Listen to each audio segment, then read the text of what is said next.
Chapter 1390. As expected, the person who knocked on the door was Sheriff Doster. He knocked on the door a few times before he entered the room. "Wow, you're really drinking." As soon as he entered the room, Sheriff Doster's gaze fell on the bottle of wine in front of Fong Bourgeois. At this moment, the expression on the sheriff's face had become very relaxed, and behind this relaxation was an undisguised attitude of a dead pig is not afraid of boiling water. No matter how much John had bribed Doster, and no matter how much he was wary of the Herbert family's influence on the island, after the phone call from the Minister of the Interior, these factors no longer existed. Zuyen had used his actions to convey a message to Sheriff Doster. John Herbert's influence on the island might be at the level of a king, but in front of the truly powerful people, he was just a cannery owner with a little bit of money. "Mr. Sheriff, you're just in time."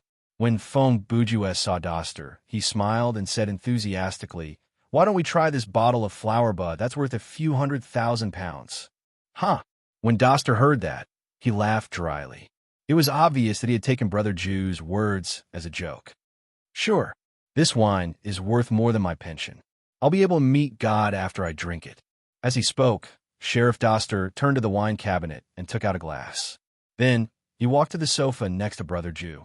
It seemed like he was really going to drink it. On the other hand, Zuyen and Sam followed Sheriff Doster into the room. The two of them walked in at a leisurely pace. Judging from their expressions, they each had something on their minds. When they entered the room, John had already regained his usual composure.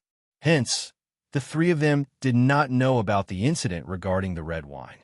After the three of them sat down, Fong Bourgeois looked at Zuyen and asked, "So, how's the progress?" Logically speaking, Doster should be the one in charge of this case. After all, he was the one in charge. However, Fong Bourgeois directly asked Zuyen, or rather, he asked Videk. Brother Jew knew very well that other than himself, the person cat, who was closest to the truth was Videk. Even John and Sam, who were involved in this case, might not know as much as Brother Jew and Videk. Zuyen was silent for 2 seconds before he continued. "Without a doubt, this is a simple case." With this opening sentence, Fong Bourgeois was sure of one thing. The person, cat, who was talking to him was not Zuyen but Videk. Zuyen was a person with a quiet personality. He would only become decisive and aggressive when there was a sudden emergency. Normally, he would have a gentle attitude and treat people with humility. Based on Fong Bourgeois' understanding of Zuyen, he would never say something as arrogant as a simple case. However, Videk was different. This cat was extremely conceited. His catchphrase was, "I am Videk." He would often use this phrase to answer Zuyen's questions. "Why are you here? How did you do it? How do you know that he is the murderer? How did you deduce his motive?" Zuyen would often ask Videk questions like this. Although it was not every time, there were still many times when Videk would reply with, "I am Videk." It's like asking Batman, "How did you catch the criminal?" At this time, Batman didn't need to talk nonsense with you about the process of reasoning and action. All he needed to do was reply, "Because I'm Batman." That was enough. Videk's situation was the same. For a detective like him, his conceit was proportional to his ability. He did have a right to be arrogant. Now, he was using telepathy to tell Zuyen what he wanted to say. Of course, no one would have thought that Zuyen was repeating the words of a cat who was hiding somewhere. However, as the creator of these two characters, Brother Jew naturally knew what was going on. Just as Zuyen finished speaking, Doster, who had already drunk half a glass of red wine, let out his signature dry laugh. He interrupted, "It seems that our famous detective is going to start a detective show. I have only seen this kind of scene in movies. I didn't expect to experience it in person today." "Yeah, I'm looking forward to it too." The next second, Sam also added, and his tone was 30% joking and 70% expectant. In fact, at this point, there was no need for him to say anything. Unfortunately, Sam was not a clever and skilled criminal, so he could not help but feel guilty. Therefore, he pretended to be relaxed and said such a sentence to hide his nervousness and uneasiness. Regarding this, Fong Bourgeois did not have any better ideas other than to help him feel anxious. This was truly a situation where a lousy teammate couldn't lead the way. Brother Jew, Videk, Zuyen, and even Sergeant Doster could see the meaning behind Sam's actions. As for John, he was sure that Sam had something to do with today's incident. No matter what Sam did, he would be able to relate it to him. In short, Sam's words only made him look more suspicious in front of everyone. There was no other meaning to it. Then, after a short but awkward silence, Zui Yin spoke again. He repeated Vidic's words. In order to let everyone understand the process of this case better, I will tell you the whole story in chronological order. At this point, he paused and adjusted his breathing. Feng Bujua knew that Zui Yin was actually waiting for Vidic to finish his sentence. Since telepathy required time, listening to the voice in one's mind and repeating it at the same time was a difficult skill. Even though Zui Yin was very proficient at it, it was still difficult to avoid the situation where his own voice overlapped with the voice in his mind. To explain today's case, first of all, we have to talk about the dispute over the Herbert family's inheritance from many years ago, Zui Yin continued after 2 seconds. Unexpectedly, just as he opened his mouth, John interrupted him. Mr. Zhu, don't you think this is a little too far-fetched? Before Zui Yin could reply, Sam sneered and said, Humph, what? Are you afraid that something unspeakable will be revealed? Gentlemen, Feng Bujua interrupted them decisively. Please mind your image. You are gentlemen, not shrews. He then looked at John. Mr. Herbert, if you can't come up with a more appropriate and sufficient reason other than a little too far-fetched, please let Zui Yin finish his sentence. He paused for half a second and added, Otherwise, I'll feed you **T. Chapter 1391. Feng Bujua's threat gave off a subtle vibe. After all, what he said didn't sound like something that could actually be carried out. If one had to make an analogy, it was like a common swear word that was often heard in daily life, **CKU. That was how it was said, but no one would actually put it into action. However, if it was Brother Jew who said it, the situation would be different. Even though Hearted F had only known Feng Bujua for a few hours, the latter's various actions and his undeniable presence made Hearted F consider the risk that the man might turn some of his ridiculous threats into reality. After thinking for a few seconds, John curled his lips and said to Zui Yin in a cold tone, Okay, please continue. Zui Yin didn't hold back. He continued the topic and began to relay what Vidic had said in his mind. If I'm not mistaken, everyone here, except for Feng. He paused. This was because in their telepathic conversation, Vidic had referred to Brother Jew as Feng Bujua. However, the person who was speaking now was Zui Yin. Except for Brother Jew, Zui Yin quickly changed his words. The rest of you should know more about the case. After all, 2 of you were involved in the case. As for Sergeant Doster, as the law enforcement officer on the island, he was undoubtedly the first person who handled the case. So, why bring up the past again? John muttered again when he heard this. But Zui Yin also changed the topic at the right time and gave a corresponding reason. The so-called understanding is only relative. The same 1 + 1 math problem has a completely different meaning in the eyes of a primary school student and in the eyes of a mathematician. Similarly, I believe this case has a completely different appearance in the minds of you, Sam and Doster. What I want to do now is to restore the original appearance of the case as much as possible so that everyone here can see the same thing. Then, we can discuss the murder in front of us more smoothly. When Feng Bujua heard this, he was very happy because he thought, if this continued, I would probably use another way of narrating the previous chapters, the mystery of the will, 1, 2, through Zui Yin. Then, I would force it to be 3 or even more chapters.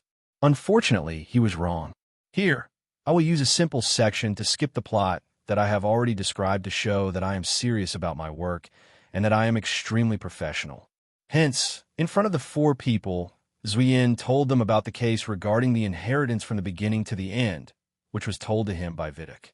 During Zui Yin's narration, John, Sam, and Doster interrupted him more than once due to various reasons such as surprise, guilt, or sudden realization. Of course, in the end, Zui Yin still managed to finish his narration. If no one interrupted Zui Yin, he might have finished the story in 10 minutes. However, in reality, he spent 25 minutes talking. Fortunately, For the audience who were reading the novel, it didn't matter whether it was 10 minutes or 25 minutes. In their eyes, it was just about 100 words. There was no doubt that Fong Bujiwe was very dissatisfied with this situation. The novel could have been written with 6,000 to 7,000 words, but it was compressed to only 3%. This cast a shadow over his prospects of clearing the game. However, there was nothing he could do about it. That's my opinion on the Will case. After 25 minutes, Zuyen announced the end of the previous speculation with this sentence. That's just your opinion, John emphasized. In the end, this is all speculation. First, there is no ready-made evidence. Second, there is no way to prove it. Compared to the Supreme Court's judgment, this is a joke. Oomph. Sam sneered when he heard this. Of course, you hope that this is a joke. The two of you, enough is enough. At this time, Fong Budu interrupted again and stopped the two from arguing further. Whether it's a joke or the truth, from a practical point of view, it doesn't matter. Zuyen must be very clear about this. He paused for a second and looked at Zuyen. Due to the long interval, the evidence related to the case, including some of the witnesses, has been destroyed by the merciless passage of time. Even if there is a part left, it has long lost its effectiveness. Yes, Brother Ju is right. Zuyen nodded. What we're going to talk about next doesn't need to rely on my previous speculation to support the facts. However, it can be used as a logical basis to explain some problems. You mean the motive, right? The person who asked this question was Doster. It seemed that the sheriff had some skills. Although he was a little tipsy after listening to Zhua Yan's narration for half an hour, he was still able to respond quickly to relevant criminal investigation situations. Zhua Yan also looked at Daoist with a slightly surprised expression before he replied, "That's right." As he spoke, he turned his gaze to Sam. Although I can also say the victim was instigated by Sam to kill John as the opening statement of this conversation. In that case, your understanding of the motive may be skewed. What? This time, Doster was shocked. Even though he could follow Zhao Yu's train of thought in terms of theory, when it came to the actual case, he really couldn't learn the fleeting thinking of a famous detective. You said that Sam is. Don't you think that's ridiculous, Mr. Zuyen? Sam didn't wait for the sheriff to finish speaking. He said to Zuyen in a cold tone, "If you want to use John stole the inheritance that should have belonged to me as the so-called motive to support your reasoning, then I want to ask, why haven't I committed any crimes in the past few years?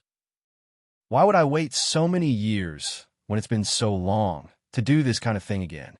It's very simple," Zuyen said, "because your motive wasn't John stole the inheritance that should have belonged to you. In fact, at this moment, you said this yourself just to mislead us, to cover up your real motive, right?" His tone sounded confident, and it was clear that Vidic had already given him a very convincing answer in his mind, and that was. Chapter 1392. I don't understand what you're talking about. Facing Zuyen's questioning, Sam was very calm. After all, this was a planned crime. It was impossible for Sam to put it into action without thinking of any countermeasures. His calmness was the result of his preparation.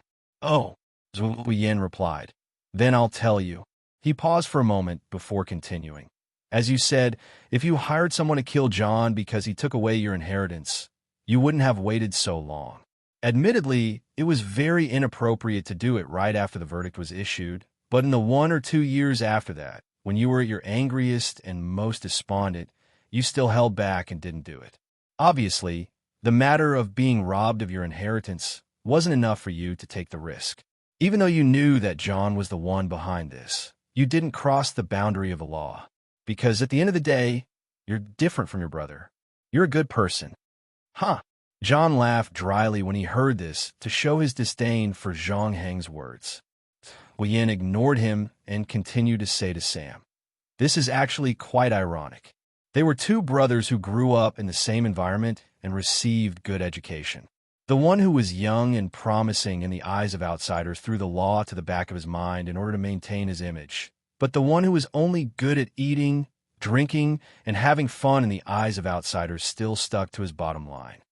At this point, he looked at Sam with a slightly regretful gaze and said, "Even though John harmed you and you hate him, out of respect for the law, or perhaps because you were related by blood. In the end, you gave up the idea of taking revenge outside the law. In the end, you decided to give up your old life and live on your own like an ordinary person. You were determined to never have anything to do with the name John Herbert again. However, just when you thought that you had turned the page in your life regarding your family behind you, fate played a very interesting joke on you. As he spoke, Zuyin took out his phone and tapped on it a few times. Then, he turned the screen to Sam. At that moment, there was a picture on the screen. It was a picture of a man, an ordinary-looking Caucasian man in his 40s. Everyone present could recognize that the man in the picture was the victim in this case. Pat Miller, 39 years old, unemployed. 2 seconds later, Zuyin continued. Although he's unemployed now, many years ago, he was a senior white-collar worker. The company he worked for was... He looked at John Herbert Investment Company, Limited.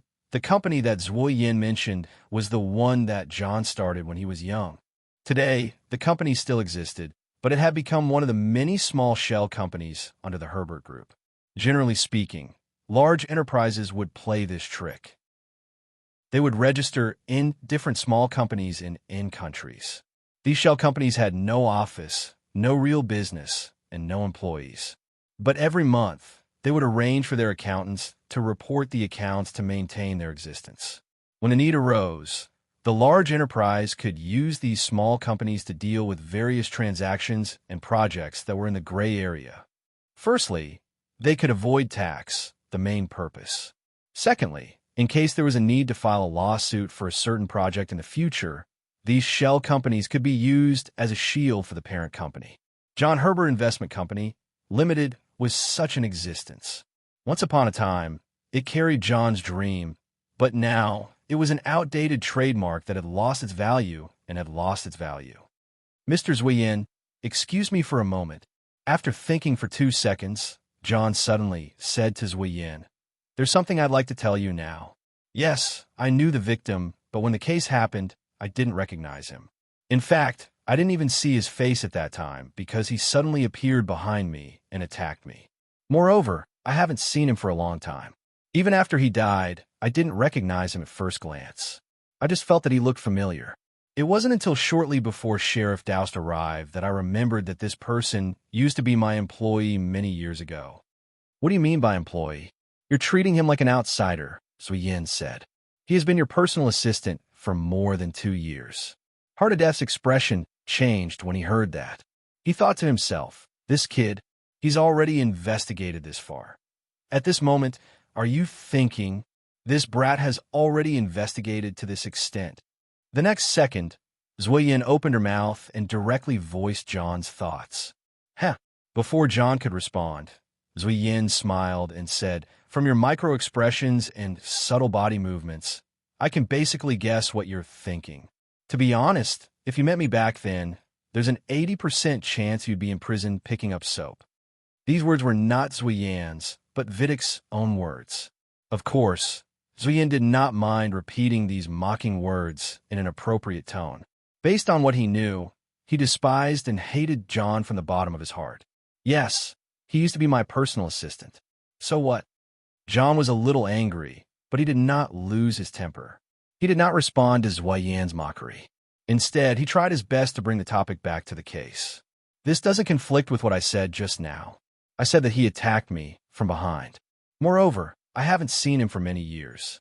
After such a long time, it's normal for a relative to not recognize him, let alone an assistant, right? I didn't think of this as anything important. I only mentioned that he used to be an employee of that company. You're the one who interrupted me and made a statement. Have you forgotten?" Zuyin retorted. His words hit the nail on the head, and John was speechless. "If you don't mind, I'll continue with what I really want to say." Zuyin saw that John was silent, so he turned his head and looked at Sam. He continued, "According to my speculation, Miller found you around last autumn and told you some things. And those things are the fuse of today's murder case. Before you say something even more outrageous." Before Zuyin could finish his sentence, Sam replied coldly, "What evidence do you have to prove that I know this Miller guy? And how can you prove that he has been in contact with me?" Chapter 1393. That's a good question. Zuyin continued. I can tell you clearly that, of course, I have evidence, and it's very conclusive evidence. As he spoke, he tapped on the phone a few more times and opened an audio file. A few seconds later, a man's voice came out of the phone's player. I'm Pat Miller. It's 6 o'clock in the evening on October 12th. In an hour, I'll be meeting Sam Herbert. So Ian only played the first few sentences before he pressed the stop button. As for Sam, just by listening to the beginning of the conversation, his expression changed involuntarily. The reason you have the confidence to say what you just said is no doubt that you didn't leave any evidence of your interaction with Miller. Zuyin wasn't surprised by the change in Sam's expression. He just continued, Indeed, Miller is very cautious. In order to not leave a record of the call, when he first came to find you, he used the method of suddenly talking to you in a public place. After that, every time you met up with him, he used the method of leaving a secret message on a public internet message board to set a time and place. Most of the places you met up with him were business centers with a lot of people. The surveillance cameras in those places were installed and managed by the businesses. It's different from the police surveillance cameras on the streets. The businesses usually don't keep their surveillance cameras for too long. The time it takes for them to clear the video files is as short as a week and as long as 2 months. So, even if the scene of your meeting was captured by a camera, you don't have to worry about the video being kept for too long. I have to say that this method of talking face-to-face is very good. It greatly increases your efficiency and safety, including the key step of payment. You paid in cash in person and didn't involve a bank transfer. Everything that you did is almost untraceable. However, it is also because of this that the cautious Miller will definitely have a backup plan. After all, he still has to take a final payment from you after the deed is done. He has to be prepared in case you renege on your debt, or try to kill him to keep his mouth shut. Otherwise, he would have taken the blame for you for nothing. So, this evening, before he met you, Miller made a recording of the deal between you and him from the beginning to the end. If anything unexpected happened, for example, if you refused to pay him the balance of the payment, he could threaten you with this recording, which was recorded before the time of the crime. Lin Sanjiu continued. So, Miller made a recording in advance of the time of the crime to threaten you. Wait a minute. At this time, Feng Buju interrupted. Miller was also involved in the case. If he handed the recording to the police, wouldn't he die together with Sam? It's not die together. Ian looked at his brother Ju and replied, If Miller turned himself into the police with the recording, considering the content of the recording and the circumstances of his confession, he would most likely be given a lighter sentence as an accomplice. As for Sam, based on the fact that he was declared a liar by the court in the Will case, plus the fact that he had a clear motive and planned the crime, he, as the main culprit, might not be able to get out of prison for the rest of his life. Zuyin wasn't retelling Vidic's inner monologue, but saying it himself. Before coming to this room, Vidic had already gone through the whole case in Zuyian's mind. So, for this kind of immediate problem, Zuyin could deal with it on his own. This was also a kind of tacit understanding between him and Vidic. Similarly, after a short pause, Zuyin continued. If Miller was arrested during the crime, this recording could also be used as evidence to reduce his crime. It's better to be prepared. I see. Hearing that, Feng Bujue pretended to be deep in thought and nodded in contemplation. This is an act. In fact, Brother Ju didn't only understand this after listening to Zuyian's words. He had already thought of this a long time ago. But, in order to make the case last until Chapter 33, Feng Bujue had to ask these questions at the right time. From Zuyin and Vidic's point of view, Feng Bujue's questions were reasonable and could help them explain the case and the logic of each person's actions more clearly. So, they answered patiently. After pondering for a while, Feng Bujue suddenly thought of something. He raised his voice and asked, How did you get this recording? Did Miller have this recording with him? Look carefully, Brother Ju. Zuyin smiled and waved the phone in his hand. This is not my phone. Feng Bujue had noticed that the phone that Zuyin was holding was different from the one that he had given to Taoist earlier, but he was asking the obvious. This phone is Miller's, Zuyen continued. Of course, he didn't have it with him when he committed the crime. Otherwise, Mr. Herbert would have found the recording before any of us. As he spoke, he glanced at John, hinting at the fact that John had already searched the body before the police arrived. About an hour ago, the police who confirmed Miller's identity found the phone through a search of his residence on the island. 10 minutes ago, I used the fingerprint of the corpse to unlock the phone's screen and found a recording. Oh, I see, Fong Bujua said. This is a safe way to go about it. If Miller was caught by someone other than the police before and after the crime, he wouldn't have the recording with him. So, he wouldn't have to worry about the evidence being destroyed. Once he was officially arrested by the police, he could have the police go to his house and find the phone. Unfortunately, Miller never expected that he would die. Zuyen continued after 2 seconds. This time, his tone had a subtle change. It seemed that Vidic was online again. Fortunately, he left behind enough information for me to deduce the truth of the case. As he spoke, he once again looked at Sam. At this moment, Sam's face was pale with a tinge of green. The cold sweat on his back had soaked his shirt. Facing Zuyen's gaze, Sam didn't say anything. He knew very well that at this moment, the more he said, the more mistakes he would make. Although he had already felt despair when he heard the recording, at the edge of the cliff called Collapse, he still held on to a branch called Luck so that he wouldn't fall. Humph, now you're quite quiet, Zuyen said coldly. After I prove that you didn't not understand what I'm talking about, and that you and Miller do know each other, don't you think it's a little embarrassing for you to behave like this? Vidic was aggressive, and Sam continued to keep quiet out of fear. Okay, anyway, we can finally talk about your motive. Zuyen paused and said, as I said before, your real motive is not John took away the inheritance that should have belonged to you, but John, a bastard who is not related to you, killed your father and took away the inheritance that should have belonged to you. Chapter 1394. Enough. This time, it was John who couldn't sit still anymore. He slammed the coffee table and stood up. He shouted at Zuyen, I don't have to sit here and listen to this. No, you have to listen. To John's surprise, the person who said this was Doster. Don't look at me like that, John. Holding a glass of wine, Daoist said in a half-drunk tone, now that things have come to this, I might as well be frank. He pointed to Zuyen.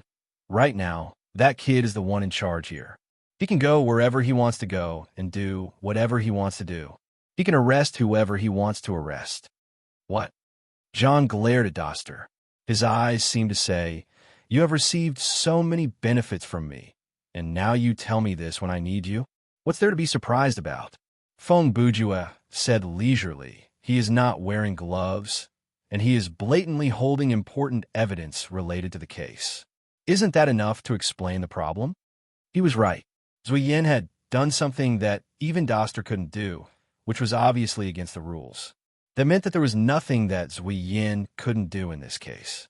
In fact, after the phone call between the Minister of Internal Affairs and Doster, Fong Bujua knew that from that moment on, Zuyen was fully in charge of the case. Even if Doster got off work and went home, it wouldn't matter. The only reason that the sheriff was still at the scene was that the higher-ups wanted him to stay at the scene. After all, there were still many people watching outside. You. John glanced at the other 4 people in the room. They all had different expressions on their faces. He seemed to want to say something, but in the end, he didn't say anything. He had no choice but to suppress his anger and sit down. Mr. Zuyen. After he sat down and adjusted his breathing, John spoke again. I hope that you have the ability and courage to take responsibility for what you are about to say. You don't have to worry about that, Mr. Herbert. Oh no, Zuyen replied. I think it's better to call you John, since we have already talked about it. Whether you should be called Herbert or not is still up for debate. Obviously, Zuyen didn't fall for John's trick. Even if he wasn't as capable and courageous as Fong Bujua, he wouldn't be intimidated by this level of intimidation. Being interrupted all the time makes me a little confused. After a few seconds, Zuyen said again, well, let's just go back to the topic. Zuyen was trying to buy time. After all, he wasn't the one who was interrupted, but Vidic. So Ian needed to buy some time for Detective Meow to recount the story. Let's start with Miller. Zui Yin continued unhurriedly. Pat Miller was a greedy person. This greed turned him from a young man with a bright future into a criminal with a notorious record. Many years ago, when Miller was still working at John Herbert Investment Company Limited, he was valued by John because of his outstanding workability and performance. He became John's right-hand man at a young age. During those 2 years, he and John did a lot of things that were on the edge of the law. They even did things that were beyond the law. It was because of these things that John became a young and promising entrepreneur in everyone's eyes. Of course, the two of them were very smart. They didn't leave any evidence that could be used against them. The two of them made good use of each other and got what they needed. But the good times didn't last long. Miller's greed eventually got him out of John's control. The second year after he became John's assistant, Miller quietly registered a shell company in his own name. He embezzled the funds from John's company into his own company account to do some short-term, high-risk investment projects for personal gain. At first, he succeeded a few times. While making money, he could also make back the funds without anyone noticing. So, he became bolder and bolder. As the saying goes, if you walk by the river, you will eventually get your shoes wet. Finally, there was one time when Miller failed and lost a lot of money. Although he used John's trust in him to cover up his mistake, this was only a temporary measure. Not long after, John's company had a capital chain breakdown. Of course, at this time, John didn't realize that the root of the problem was Miller. I guess he didn't even think of the possibility of a traitor. So, he once again made Miller his criminal partner and carried out the conspiracy to seize old Herbert's family property. What happened after that? I've already talked about it before. When the matter was exposed, it was already after the final judgment of the inheritance dispute case. At that time, John already had the spare time to investigate some things. In the end, paper couldn't hide the fire. Miller's embezzlement of funds was exposed, and he was naturally kicked out by John. Although Miller knew a lot of John's crimes, as I said just now, both of them weren't the kind of people who would leave evidence behind. Besides, Miller himself was also John's accomplice in many cases. So, even if Miller, who was kicked out, wanted to blackmail John, he couldn't find any way to do so. In the years after that, Miller obviously didn't have a good life. His life became more and more down and out. It wasn't that he didn't have the ability to get rich, but he didn't have the heart to get rich through the right way. If I have to compare him, he's like a gambler who lost his family fortune. It's almost impossible for this kind of person to get rich through work. Because when a person is used to gaining and losing huge wealth through gambling, his concept of money will become distorted. At this time, the small amount of money that he earned through labor couldn't make him feel any reality. For the same reason, it's hard for a person who has easily earned a huge amount of money through illegal means to earn the same amount of money through legal means. People are like this. It's fine if they don't go down the wrong path, but once they go down the wrong path, it's hard for them to go down the right path after experiencing the absurd wealth and vanity that comes easily. Within a few years, Miller spent all his savings and went further and further down the path of crime. Then he was inevitably caught. With the first criminal record, the chances of him finding a good job decreased by 90%. Besides, even if it was a decent job in the eyes of others, it couldn't satisfy his greed. So, he had a second, third, nth criminal record. In the beginning, they were all financial fraud cases. Later, they turned into ordinary, not-so-clever fraud cases. Later on, he even had a violent criminal record, such as stealing and robbing. Chapter 1395. There is no doubt that Miller's living situation is getting worse and worse. His criminal record is increasing, his prison time is increasing, and his age is increasing. The only thing that is not increasing is the probability of him finding a proper job. In the face of life, Miller had to make a choice. He could either return to the right path and wait for death at the bottom of society, or he could go all the way and go further on the path of crime. In the end, people like Miller naturally chose the latter. However, It is not so easy to go down the wrong path.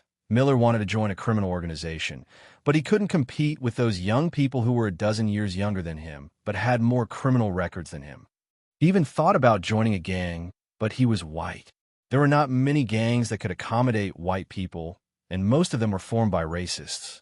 You have to know, stealing and kidnapping is one thing, but racism is another thing altogether. As a highly educated and ambitious person, even though Miller has gone astray, there are still some things in his values that will not change. He can accept theft, robbery, and kidnapping. According to his logic, this kind of crime belongs to violating the law to earn some kind of profit. Since he has taken the corresponding risks, invested the corresponding effort, and was prepared to pay the corresponding price in the process, he doesn't feel that there is anything shameful about it. However, racism is different. From Miller's point of view, in modern society, the psychological source of discrimination based on innate factors such as skin color, race, or region is actually a kind of inferiority complex.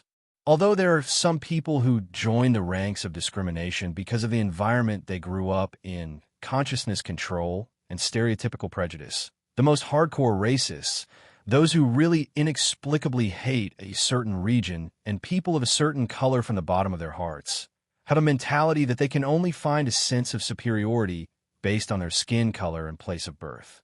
They are either ugly, rude, stupid, or weird. In short, due to some innate or acquired factors, these people have no competitive advantage in their own race, so the inferiority complex in their heart gradually accumulates into anger, and anger naturally needs to be vented. Just like how the middle class like to protest in front of the government to vent their daily stress, the racists gathered together to gain a sense of identity and superiority by attacking people of another race or another region. For someone like Miller, no matter how bad his life is, he would still scoff at these people. Wait a minute. Hearing this, Feng Bujue was really curious. Xiaozhua, he called out to Zhuo Yin in Chinese. What you said before was fine, but what you said just now, aren't you overthinking it? I don't think Miller would have recorded these readings of his values in the recording, would he? Oh, Zhuo Yin laughed. Brother Ju, you asked a good question. As he spoke, his gaze swept across the other people in the room. I think everyone here must have more or less similar thoughts. But don't worry, my narration is based on evidence. After Zhuo Yin said this, he took out his own phone from his pocket. After a quick operation, he turned a screen in front of everyone. At this time, the screen showed a few screenshots of comments from a certain social media. The picture showed the comments of a user with the ID Mr. Stone 1962. This is Feng Bujue read aloud. Miller's account. Yes, Zhuo Yin quickly replied. Although he didn't fill in the full user information, it's not difficult to find the identity of a user behind this kind of account. In fact, the United States started a long-term network surveillance program in the 2010s. Except for some countries that use firewalls to isolate themselves from the world's internet, most of the civilians in other countries, as long as they have a certain frequency of activity on social media, their information will be captured by a program and stored in a database of the United States. If there's a need, the Americans can always use a set of complicated but very accurate calculation methods to quickly match these people's real identities in reality based on their common IP addresses, registration time, age, hobbies, various consciousness tendencies, and other information. Those who like to use multiple sock puppets on the internet are always the same person in the eyes of the intelligence department, and their identities are clear. Feng Bujue nodded. Okay, then let's skip the question of how you and the intelligence agencies of the United States are related. Let's talk about the information records. I just took a rough look at it. Zhuo Yin continued. First of all, the ID of this account is taken from the Rolling Stones and the year they were founded. This is undoubtedly one of Miller's personal preferences. Like most people who have a certain degree of knowledge but don't have a good life, he used an account with incomplete information so that he could post some statements on the internet that were clear, unique, and radical. From the content of these statements, the time of posting, and Miller's criminal record, it's not difficult for me to piece together this person's personality and his life trajectory over the years. As he spoke, his fingers swiped a few times on the phone screen and flipped to a screenshot of a comment about racism. Look, most of what I said just now was actually just quoting Miller's original words. You have a good memory. Doster seemed to be really drunk. As he said this, he got up and picked up the bottle of flower bud from the coffee table and refilled his glass. Like I said, he's a famous detective. Of course, he has a photographic memory. Fong Bujue glanced at Doster and said in a teasing tone. Brother Ju knew that although Zuyin was a good detective, he definitely didn't have a photographic memory. For him to be able to clearly remember and quote the content that he had roughly read, it had to be Vidic's doing behind the scenes. Zuyin pretended to clear his throat. Let's continue talking about Miller. He never liked to accept compliments that didn't belong to him, so he immediately brought the topic back to the original topic. In addition to these statements on social media, I've also quickly read some of the information, recordings, and his diary when he was serving his sentence. I read them when you want to pick some red wine, Brother Ju, so I still have a deep impression of them. In short, I have a clear understanding of Miller's situation over the years, as well as the logic behind his actions in this case. About 3 years ago, Miller, who couldn't join an organization and felt that there was no future for him, finally found a long-term way to make a fortune. At this point, Yin looked at John. That is blackmail. Chapter 1396. But didn't you just say? Fong Bujue asked again.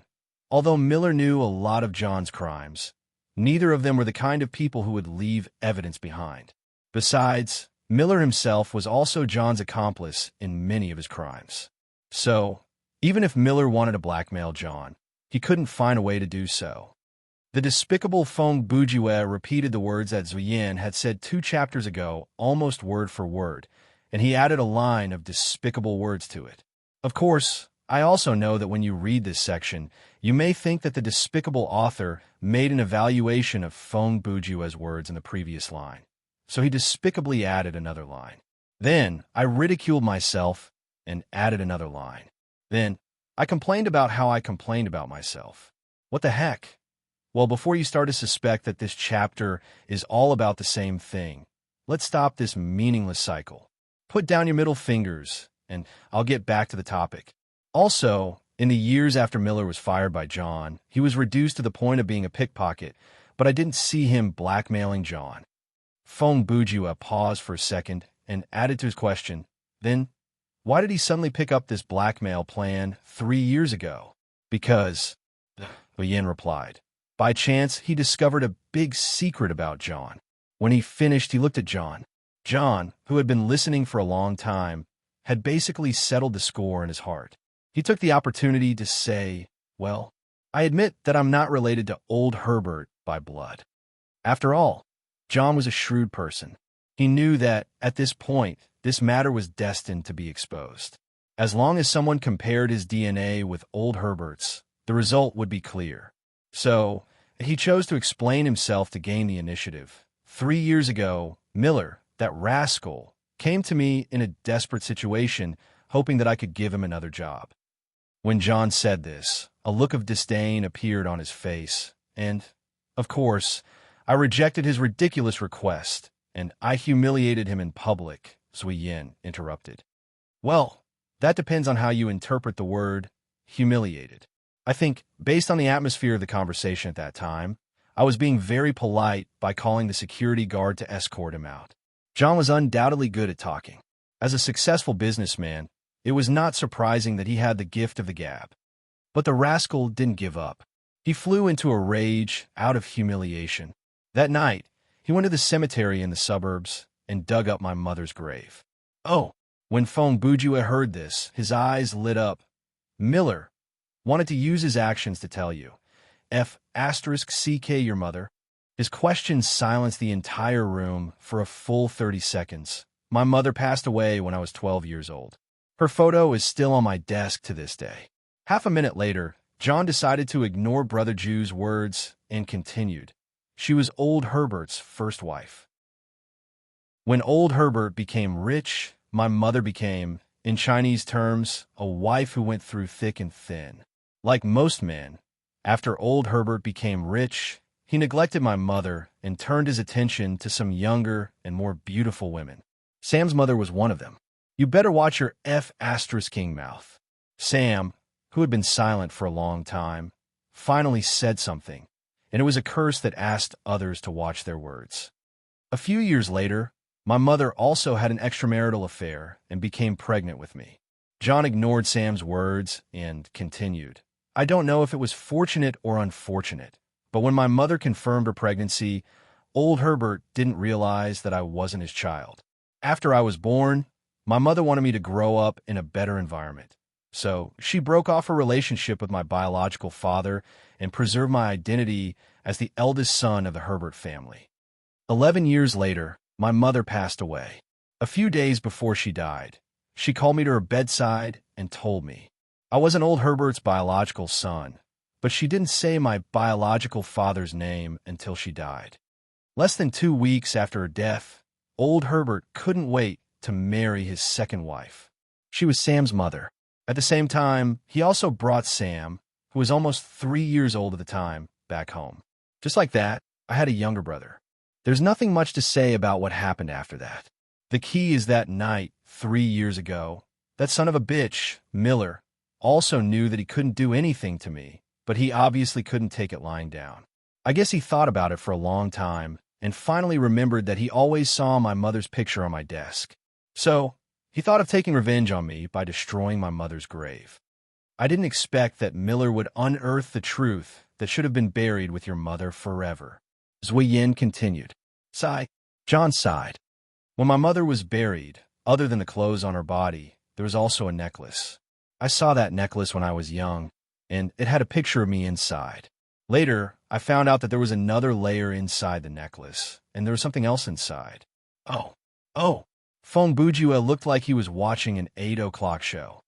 Let me guess. Is it something related to your biological father? I don't know what's inside, because it was always in Miller's hands, and he didn't tell me any details, John replied. I can only speculate that the rascal found the necklace after opening the coffin, so he wanted to steal it and exchange it for some money. Then, he accidentally found the interlayer and saw what was inside. That's how he found out about my family background. Well, your speculation is mostly correct. So Yin continued. Although Miller helped you when you forged the will, he was also involved in the case at that time. Plus, you were very cautious, so he didn't leave any evidence in his possession. Even if Miller wanted to blackmail you by turning himself in to the police, you wouldn't be afraid of him. As long as you hired a good lawyer, it would be easy for you to pin a false accusation on someone like Miller, who had been kicked out of the house for misappropriating public funds and only had testimony but no evidence. However, when Miller found the necklace, the situation was completely different, Mr. Zuiyin, John said. John's train of thought was also very clear.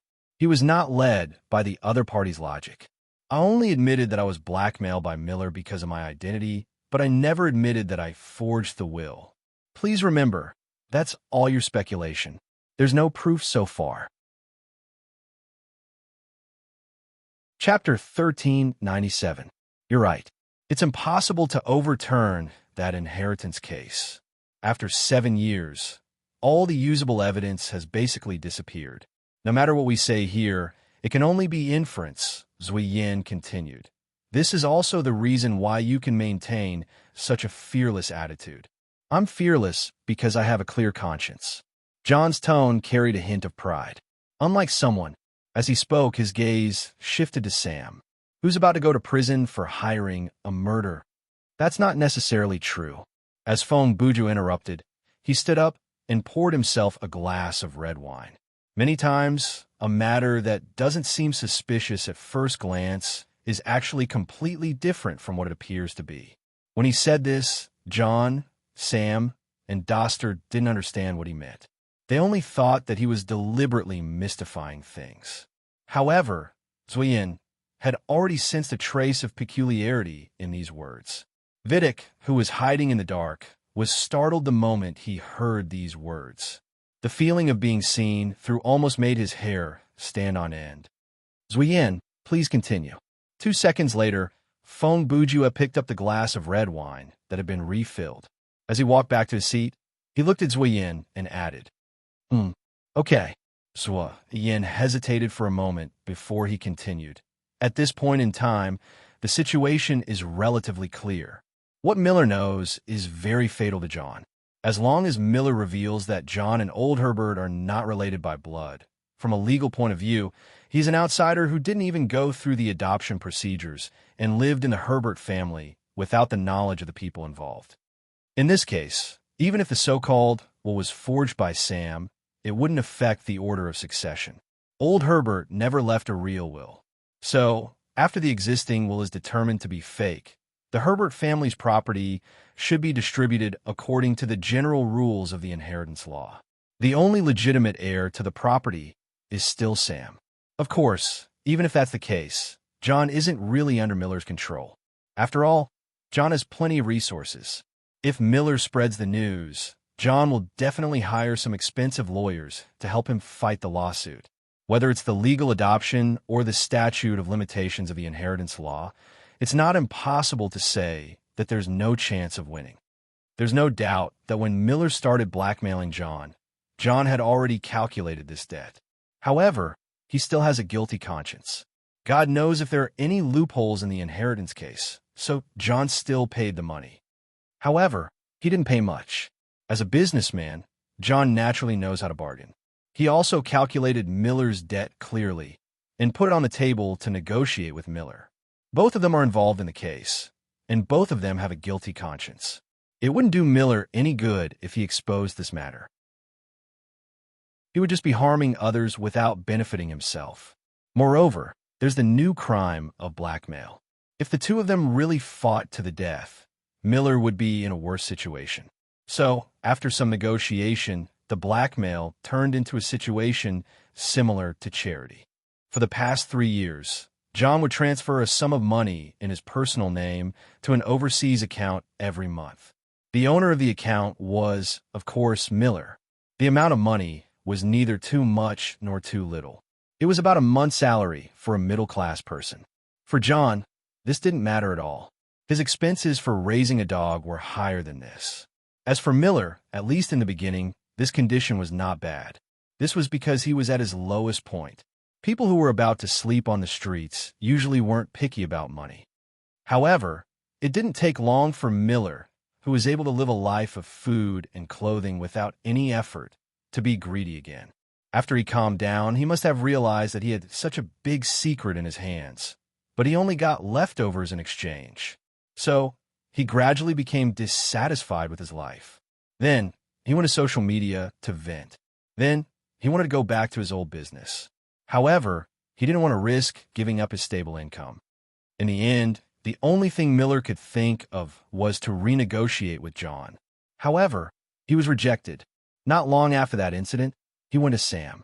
So Yin was silent for a moment, as if he was waiting for everyone to digest this piece of information. I understand Miller's motive for going to John. It's nothing more than money. After a while, Phone Bujua was the first to speak. But why did he go to Sam? This guy, he's asking the obvious. At the same time, Vidic, who was hiding in the ventilation duct, muttered to himself. What? The others couldn't hear this, but Zui Yin could. He immediately asked Vidic telepathically, "Are you talking about Brother Jew?" I don't know why, but he seems to have been guiding our narration. He wants us to explain the case in as much detail as possible, Vidic replied. But, in fact, I can feel that he sees as far as I do. This, Zui Yin thought for a moment. Does that mean he wants to help us? I don't know, Vidic replied. Anyway, you continue to narrate, and I'll observe a bit more. The others couldn't hear a word of the inner dialogue between the man and the cat. In their eyes, Zui Yin was just thinking silently for a while. Then, he said, "It's very simple. It's also for money, but the amount and the way to get it are very different." I understand now.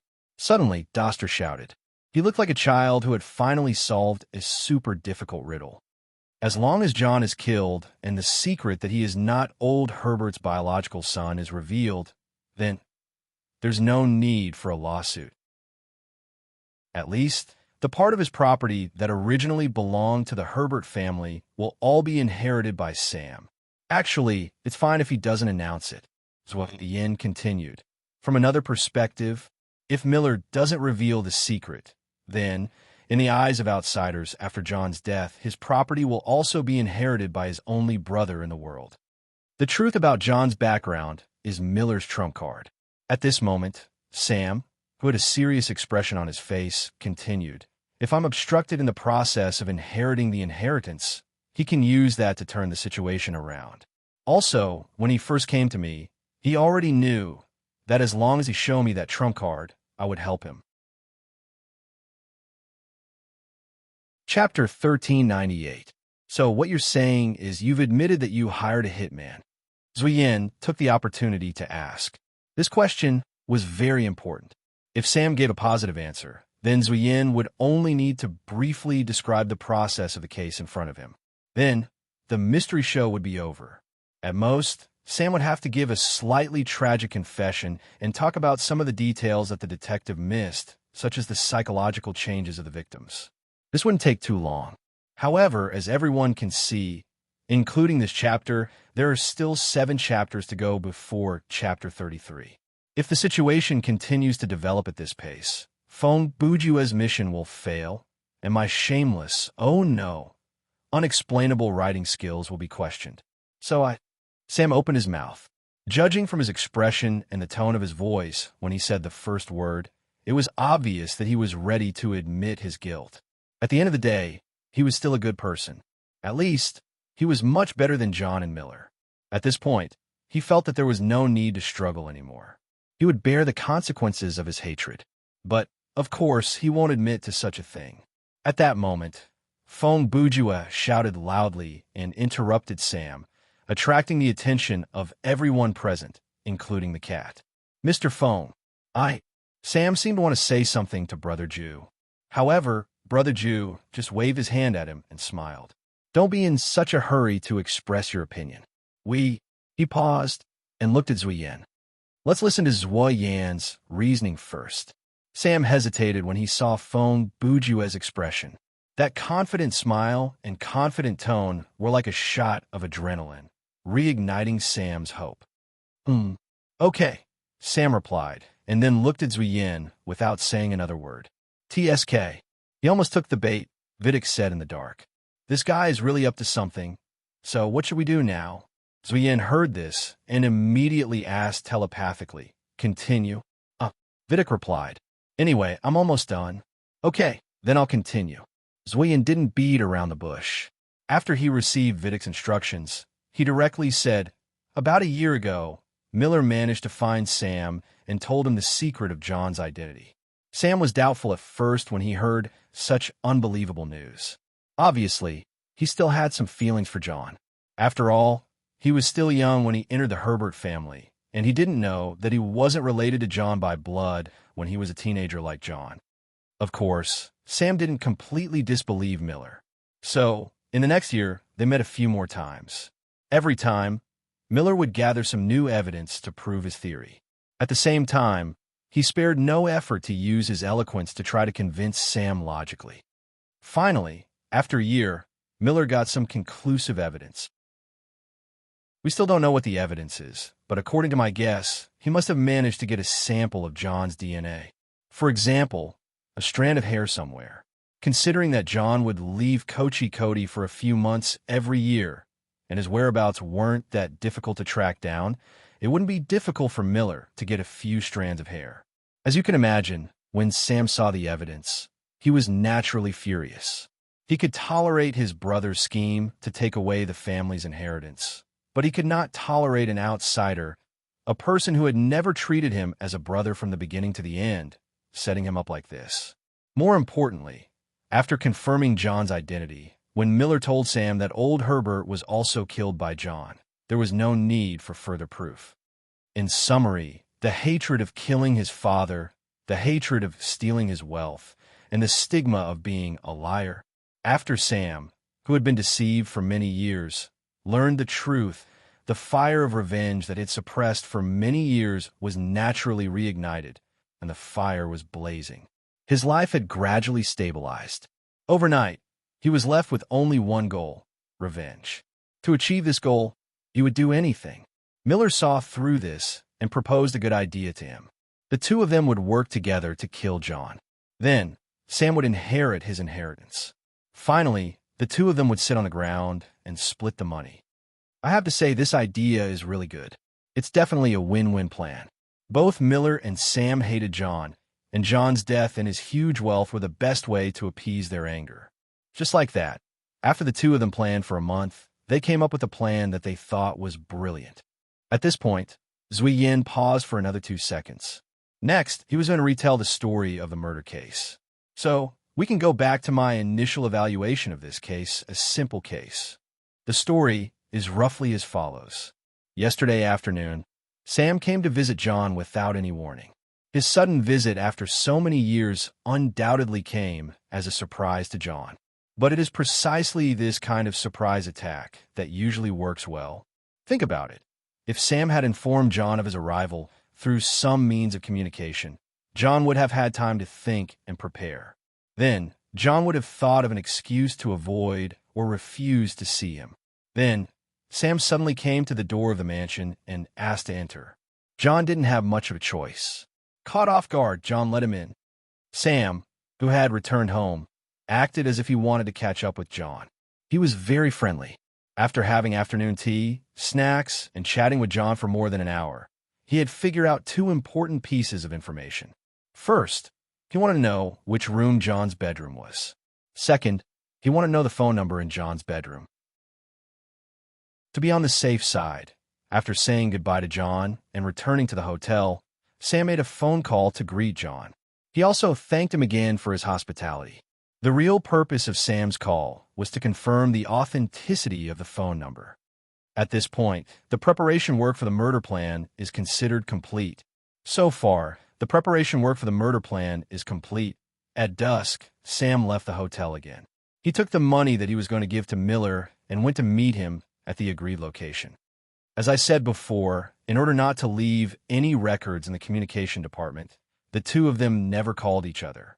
They agreed on a time and place in advance, and then they talked and made the deal face to face. They also tried to minimize the number of times they met. When the sun set, Miller got the money. After that, Sam went back to the hotel to prepare his alibi. As for Miller, he was not in a hurry to sneak into the Herbert family's mansion. First, he finished the recording that I showed you earlier. He left a backup plan for himself. Then he changed his clothes, put on a pair of gloves, and a fishing line. Then he left. Chapter 1399. Miller had been in and out of the Herbert mansion quite a number of times. Back when he was still John's assistant, he often spent the night here. You could say that he was more familiar with the situation here than most of the staff in the mansion today. Of course, it's been a few years since he last came here as a guest. In addition, Miller is carrying out a planned crime this time, so he will definitely come to check the situation inside and outside the mansion in advance.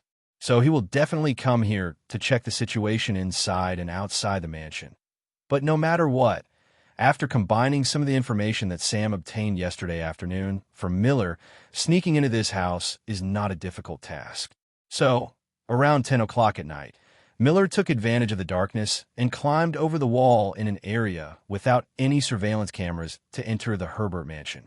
Then, he crept all the way to the west side of the mansion and entered through an unlocked window on the first floor. After all, this was a civilian residence and not a heavily guarded military facility. There were only a few security guards. When night fell, the cleaners and cooks returned to the side building. So, when Miller entered the mansion, no one noticed him. So, Miller openly went to John's bedroom, which was empty at that time, and hid behind the curtains of the French window. On the other hand, Sam was in the bar of the Alfred Hotel. He was chatting with a detective that he had just met. He wanted to create an alibi for himself. When it was 11 o'clock, the agreed time to take action, Sam went to the toilet in the bar and dialed the phone in John's bedroom. It's an old-fashioned phone. It doesn't have an extension, and it can't be set up to transfer calls. Its power supply is also separated from the mansion's power system. John placed the phone in his bedroom to use it as a special line. He only gave the phone number to a few people. So, when he heard the phone ring, John, who was working in the study next door, got up and went to his bedroom to answer the phone. At that moment, Miller made his move. He chose a good spot. The curtains were only a few meters away from the table where the phone was placed. He also appeared right behind John. However, the accident still happened. Miller didn't expect that John, who was almost 10 years older than him, would still be able to maintain his physical strength and reaction speed.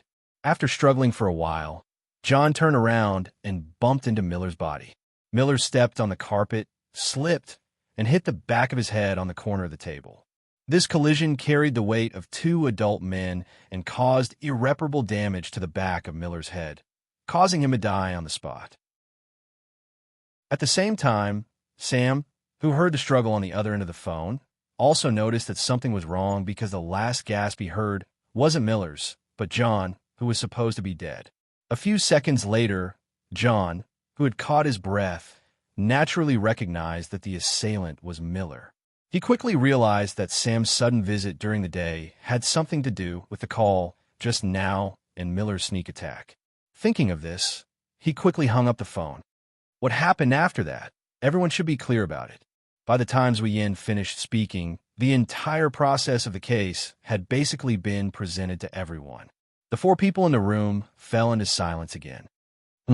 After a while, Feng Bujue broke the silence first. Are you done? Zui Yin was stunned by the question. He paused for 2 seconds, waiting for Vidic's instructions, but Vidic didn't say anything. So, Zui Yin could only reply, yes, I'm done. Okay, now it's my turn.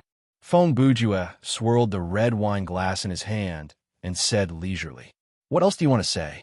John looked at Brother Ju. Now that things have come to this, do you still think you can help Sam get off the hook? Get off the hook? Brother Ju raised his eyebrows and replied casually, is it necessary? He glanced at Sam. Sam is not guilty to begin with. This time, Doster was also dumbfounded. He looked at Brother Ju and complained, Hey, didn't you hear a word of what detectives was said just now? Things have been so clear, and you still say that Sam is innocent? Feng Bujue chuckled. He said it very clearly, and all aspects of the logic are very clear, but where's the evidence? He paused and looked at John. Just like John can confidently deny that he had murdered someone in the inheritance case, as long as there is no evidence, Sam can also deny some of the content of this reasoning, right? But Doster thought for a few seconds. That recording, oh right. Feng Bujue interrupted loudly. I was just about to talk about that recording. He looked at Zui Yin and said with a smile, Zui Yin, please play the complete recording.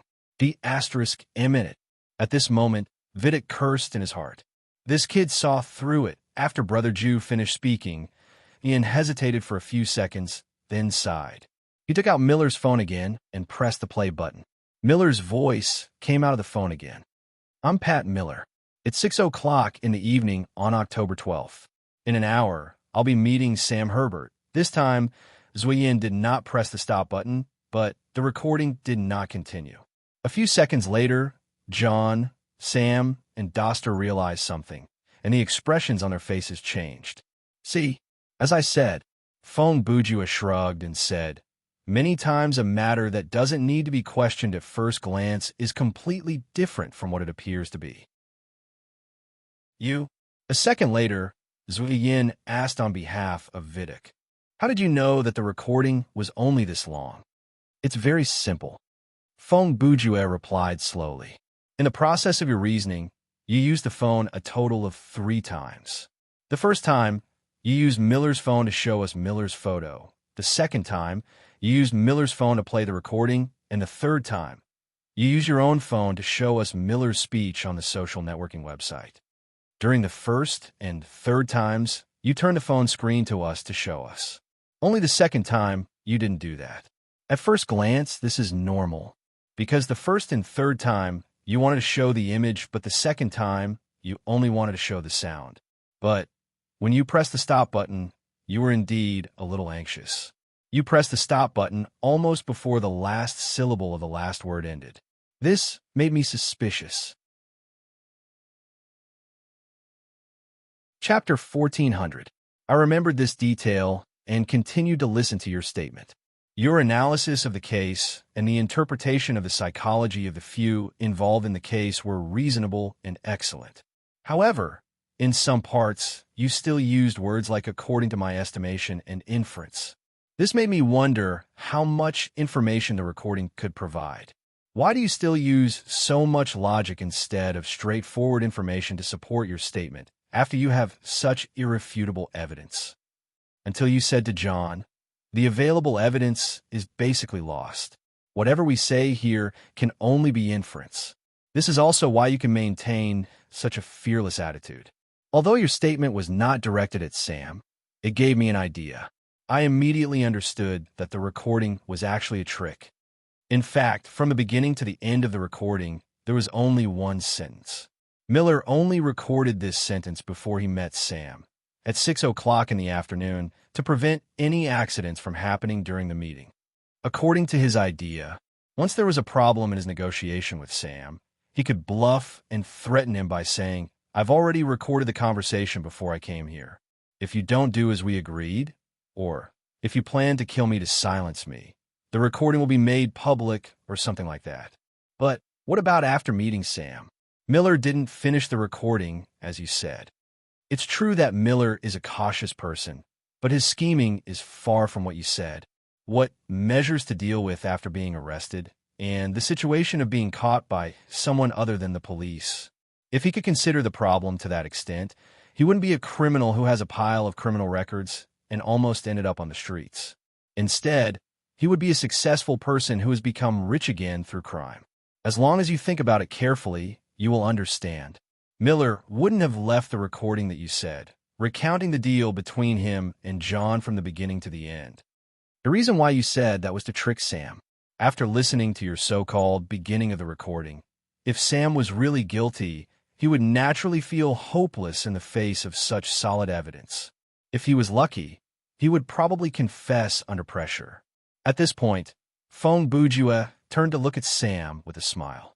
Thankfully, the innocent knows their innocence. Sam is innocent, so he won't fall for the bait.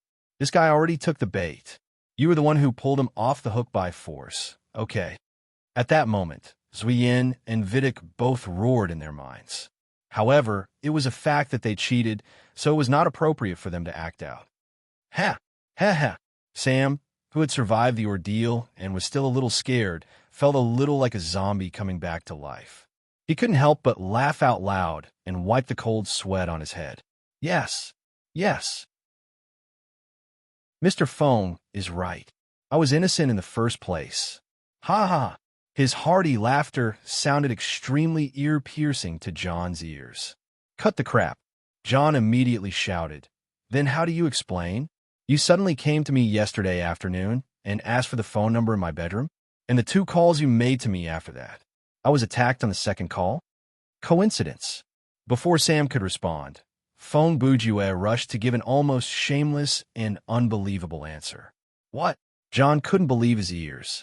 He raised his voice and exclaimed, What? Sam came to see you. What's wrong with that? Fong Bujue said, It's been 7 or 8 years since the inheritance case. It's normal for him to come to you to reconcile, right? He paused. Actually, you let him in during the day yesterday, chatted with him over tea, and even left him your phone number.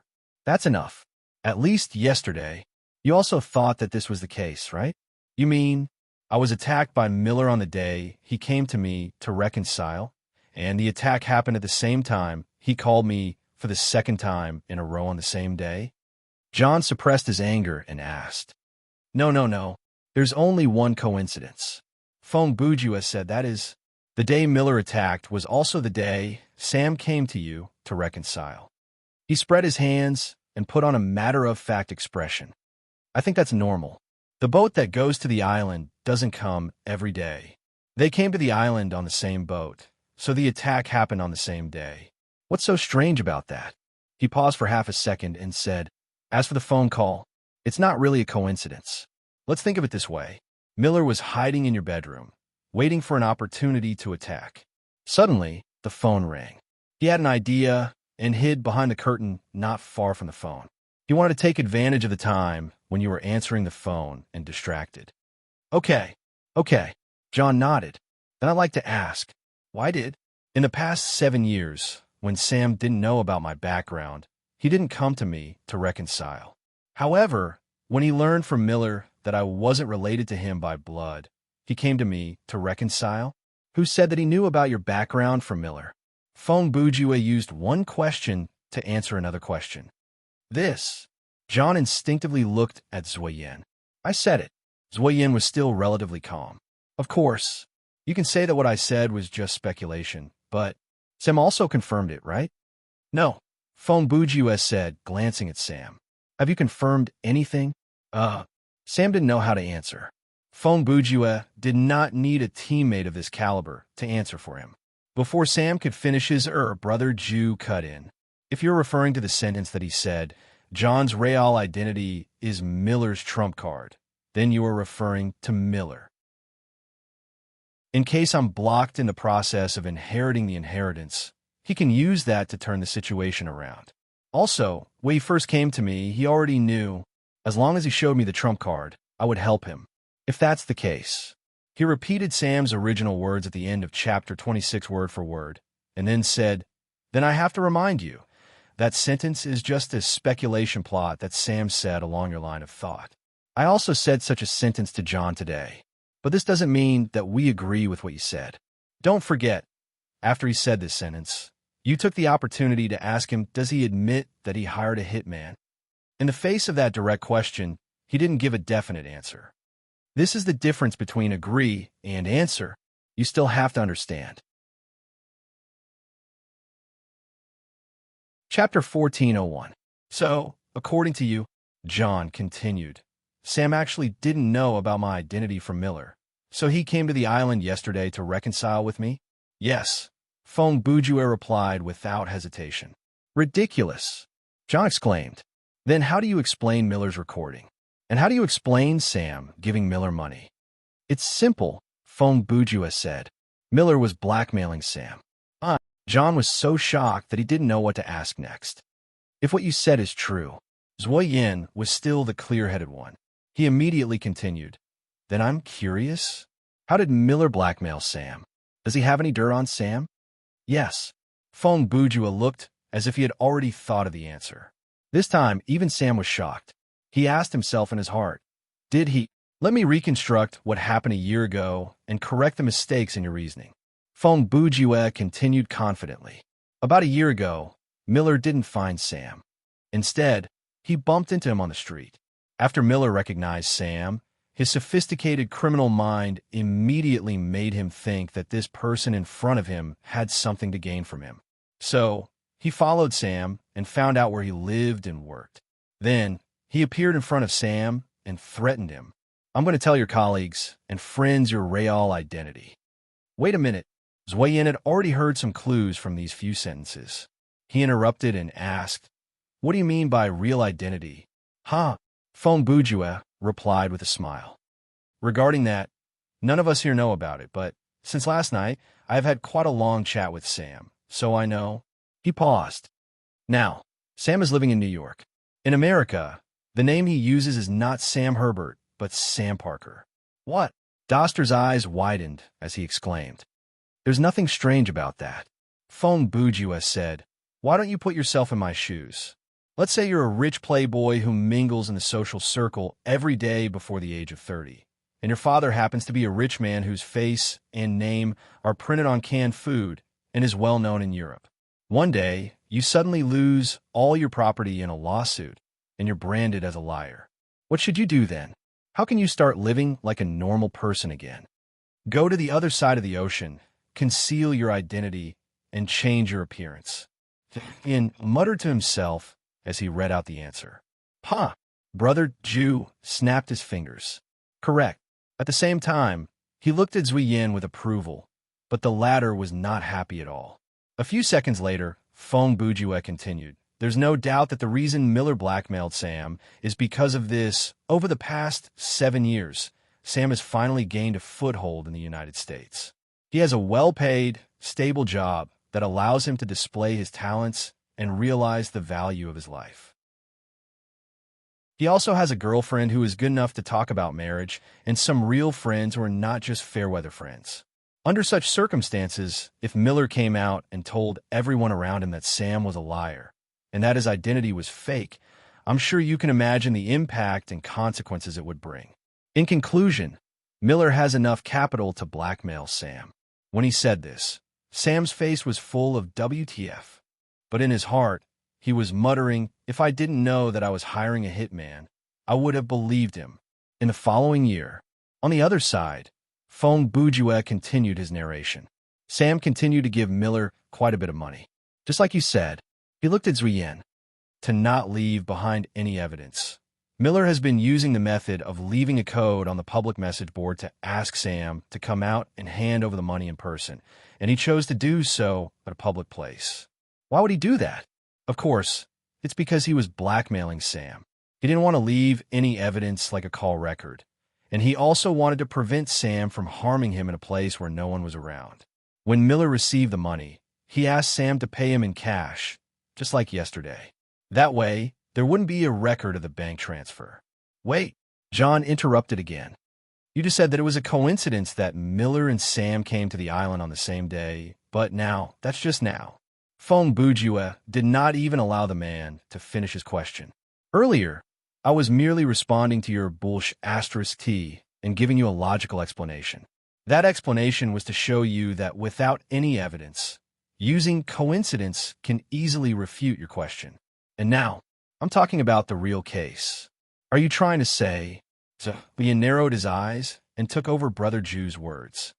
Miller and Sam came to the island on the same day because Miller asked Sam to come to the island to pay the money?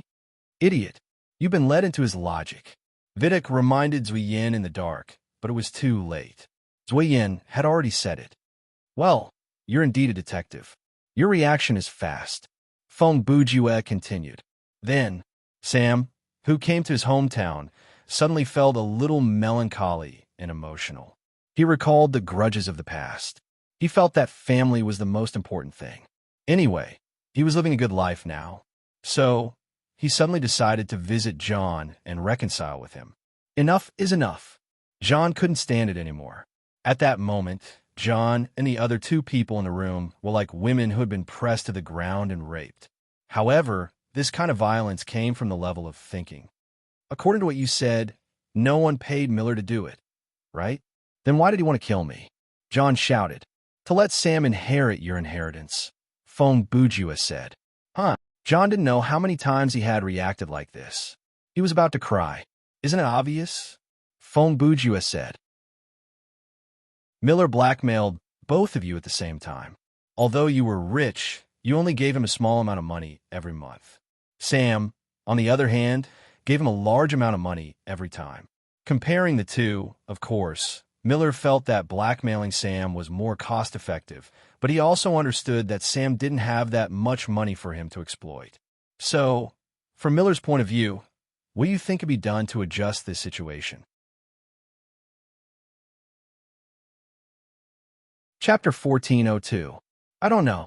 John refused to think. Miller wanted to kill John and use the secret of John's life as a trump card to let Sam inherit all of John's assets. Then, he would continue to blackmail Sam. Doster caught up with Brother Jew's train of thought. Excellent, Mr. Sheriff. Fong Bujue praised Doster again with a smile. He then raised his glass and said, Now, let's analyze the meaning of Miller's recording. He paused for half a second before continuing. Based on the most basic logic, if a person recorded such a sentence before meeting someone, there's a 70% to 80% chance that they were worried that their personal safety would be threatened during the upcoming trip. Assuming that Miller was there to accept the payment for the murder, he naturally didn't have to worry about what his employer would do to him before he killed Sam. However, if he was there to take the money, he would have to be careful that his employer would kill him in a fit of anger. Moreover, if the police found out that Miller was the murderer, he could use this recording and the money he got from Sam to falsely accuse Sam of being a scapegoat. In fact, he didn't even have to say anything, and you were already thinking in that direction, weren't you? Finally, this recording could also be used to blackmail Sam in the future. It's killing 3 birds with 1 stone. At this point, Fong Bujue's another version of the inference for Sam came to an end. If they hadn't seen and heard it with their own eyes, John, Sam, and Doster would never have been able to imagine that two different detectives could come up with two completely different inferences for the same case. However, both of their inferences were logically plausible, and they sounded like the truth. Phew.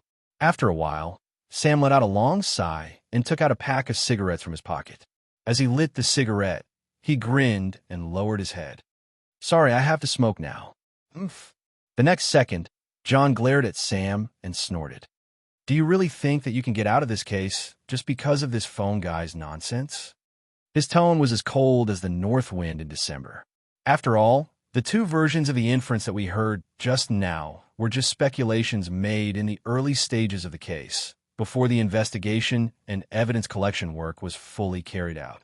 So far, most of what they said and doubtful points have not been supported by conclusive evidence, but there is no doubt that only the truth will be supported by evidence. There is no perfect crime in this world. You must have left some clues. And I, John Herbert, there are plenty of ways to find your flaws and make you pay for what you have done. When he finished speaking, Sam's hand, which was holding the cigarette, trembled slightly. He seemed to want to say something, but in the end, he frowned and flicked the cigarette ash without a word. However, Fong Bujue had something to say. Clap, clap, clap, clap, clap, clap. Before he spoke, Fong Bujue put down the wine glass and clapped for what John had just said. Good. Well said. When Brother Jew clapped his hands, he said, Indeed, there is no perfect crime in this world. As long as it's a human, there will definitely be traces left behind. He first repeated what John said and then changed the topic. But not every imperfect crime can be solved, and not all traces can be found in time. As he spoke, he stood up and walked over to John. Brother Jew was 8 meters tall. He wasn't considered tall in Europe, but he was at least 5 meters tall. Thud! After standing in front of John, Fong Bujue first lifted his leg and stepped on the coffee table in front of John. Then he leaned forward and put his right elbow on his raised knee. Sometimes the truth might not be seen by others, but the illusion might be supported by false evidence. Brother Jew put on a pose and glared at John. Therefore, there are still many criminals in this world who are able to get away with it because they have nothing to fear. What do you want now? John raised his eyes and looked at Brother Jew. His eyes were filled with anger and fear. Are you still going to talk about what happened 7 years ago? As he spoke, he glanced at Zui Yin next to him. Even if you two talk until the end of the world, there is no way to change the verdict. He's right. Zui Yin also looked at Brother Jew and said, regarding that case, the law has already made a verdict and we can't change it. What a detective needs to do is to find out the truth, not to judge anyone. Ha! I didn't say that I wanted to judge anyone. Fong Bujue smiled as a yin, then looked at John. Similarly, I didn't talk about the inheritance case just now. You brought it up yourself. He put on an evil smile on his face, which made his opponent's hair stand on end. What I want to talk about now is the case that happened yesterday, the planned murder of Pat Miller. Ping! His words scared the half-drunk Doster so much that his hand trembled and he dropped the wine glass on the ground. Fortunately, the glass didn't break. After Zui Yin heard this, he looked calm and immediately began to ponder.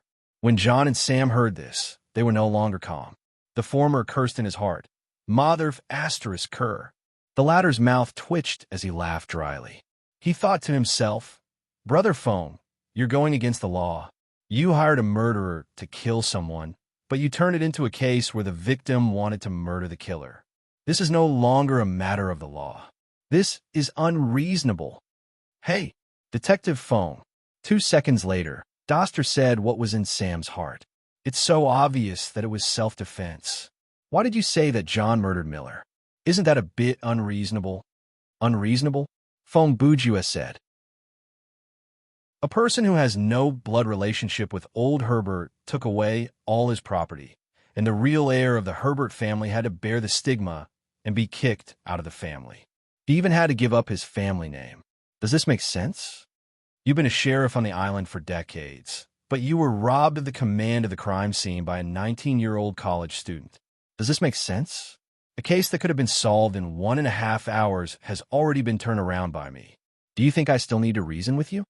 No one could refute his words, not just the 4 people present. Even Vidic, who was hiding in the dark, was muttering to himself, "Fine, fine. You win this time. You continue to show off your operation. I'll just watch and not say anything." "Listen up." Seeing that no one responded, Fong Bujue stood up straight again. He waved his arm and pointed directly at John's nose. "There's only one truth. You committed murder." Chapter 1403. I premeditated murder? John looked at Brother Jew in disbelief and repeated, "Me? Premeditated murder? Murder?" Every time he said a word, he would raise his pitch. "Yes." Fong Bujue was still pointing at John. "It's you, huh?" John was so angry that he laughed. This laugh was almost squeezed out from the tip of his throat, and it sounded as if someone had stepped on his kidneys. Okay, then you have to explain to me." Miller, the victim, as he spoke, he raised his hands and made a quotation mark gesture. "Why did he sneak into my house in the middle of the night with a murder weapon and attack me from behind?" Good question. Actually, that is easy to explain. First, he did not sneak into your house. It was you who let him in. Second, he did not carry any tools with him, and it was you who placed the fishing line at the crime scene. Third, he did not attack you from the back, but you attacked him from the front. Fong Bujue's eyes were filled with doubt. He did not sneak into your house. It was you who let him in. This time, even Zui Yin couldn't understand. John, Sam, and Doster were even more dumbfounded by his words. Brother Jew. Zui Yin was, after all, smarter than the other 3. After a few seconds, he was the first to ask. Then, in our reasoning, the part about Miller came to murder Sam has been refuted by you. In the end, the 2 different versions of the reasoning that we heard just now were just speculations made in the early stages of the case, when the investigation and evidence collection work had not been fully carried out. Fong Bujue repeated the words that Hardedef had said a few minutes ago word for word. Then he tossed Hardedef a condescending look. "You were the one who said that, right?" Phew. John had to exhale a long breath from his chest to respond to this question. Yes, he didn't want to say another word, so he gave a concise answer. "Why don't we reanalyze part of my reasoning now?" Fong Bujue glanced at everyone and said, "Is Miller's motive for murdering John really that sufficient?" Hearing this, Zui Yin was also shocked by Brother Jew. He thought to himself, "My brother. He's playing around with his own reasoning. This is the first time I've seen something like this. Now that you think about it, the recording that he has, can he really use it to threaten Sam?" Fong Bujue continued, "What can that one sentence prove?" He spread out his hands and shrugged. "Anyone can record a voice recording with a mobile phone or any other device, saying that they're going to meet someone next. For example, I can record a voice recording now, saying that I'm going to meet the Queen of England later. After a while, I will go out on the street and kill someone randomly. Then, I will take out the recording. Would that prove that the Queen ordered me to do it?" Doster thought about it. "Now that you put it that way, it does make sense. So, the truth is that Miller didn't have enough motive to kill John." Fong Bujue took advantage of the situation and came to a conclusion. "TSK, isn't hiring a murderer a motive?" Vidic, who was hiding in the dark, would not be led by Brother Jew. His mind was clear from the beginning. At that moment, he immediately complained in his mind. "First, he used a piece of reasoning to overturn the part of my reasoning that you didn't want to admit, then kept the part that you wanted to use, and then used another piece of reasoning to overturn the part that you didn't want to keep. In essence, this guy is just using logical means to repeatedly prove the basis of his speculation, to give people the illusion that he has evidence to back up the truth that he had thought of from the beginning." Thinking about this, Vidic couldn't help but laugh. Fong Bujue, you are definitely the most shameless detective I've ever met, but you are also very likely the most capable one I've ever met." Vidic didn't tell Zui Yin about this through telepathy. He didn't want to give off the feeling that he had met his match in front of Zui Yin. Therefore, No one could hear the detective's analysis of Brother Jew. Then, how do you explain the series of events that happened yesterday? On the other hand, Doster asked a rather constructive question. It's easy to explain.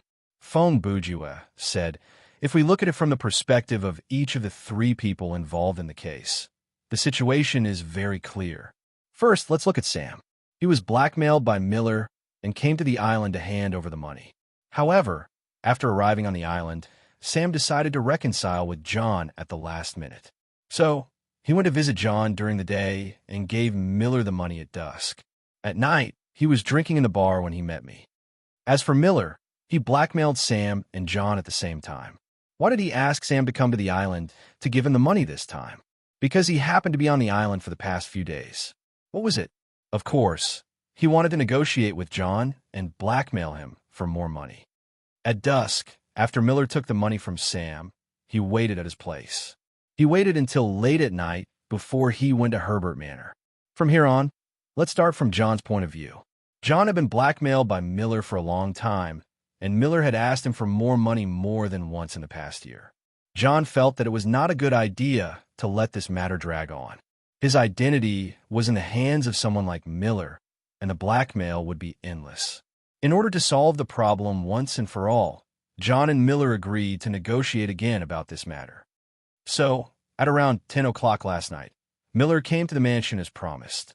Of course, John couldn't let Miller enter through the front door, so he left a way for him to come in. This was a piece of cake for the owner of the house. While the two were talking, John, who was already prepared, suddenly lunged at Miller.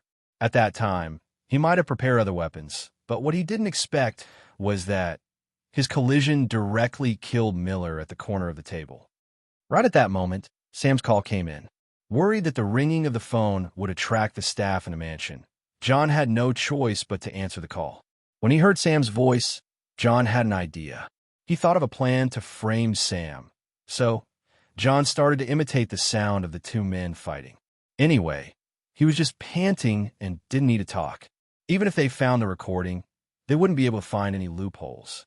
After that, John hung up the phone and got rid of the weapon that he wanted to use. He also got a fishing line from the house and used it to make a mark on his neck to create the illusion that he was defending himself. After everything was done, he picked up the same phone and dialed Sheriff Doster's private number. He tried to use his relationship with the sheriff to push the case in the direction that he wanted from the beginning. In this way, a lot of the evidence against him wouldn't be kept or would be buried for various reasons. Just like the inheritance case back then. Chapter 1404. The morning on the island was cold. Before the sun rose completely, the chill of the sea breeze was like a cold hand, gently caressing the creatures on Kochi Koti. At dawn, two figures were strolling in the garden corridor of Herbert Manor. One of them was Fong Bujue, and the other was Zuyen, who was holding Viduk in his arms. Is it really okay for you to do this? Brother Jew said leisurely, leaving the mess to a half-drunk uncle to deal with. I have already arranged what to do. It doesn't matter if he is there or not. Zuyen replied, but you.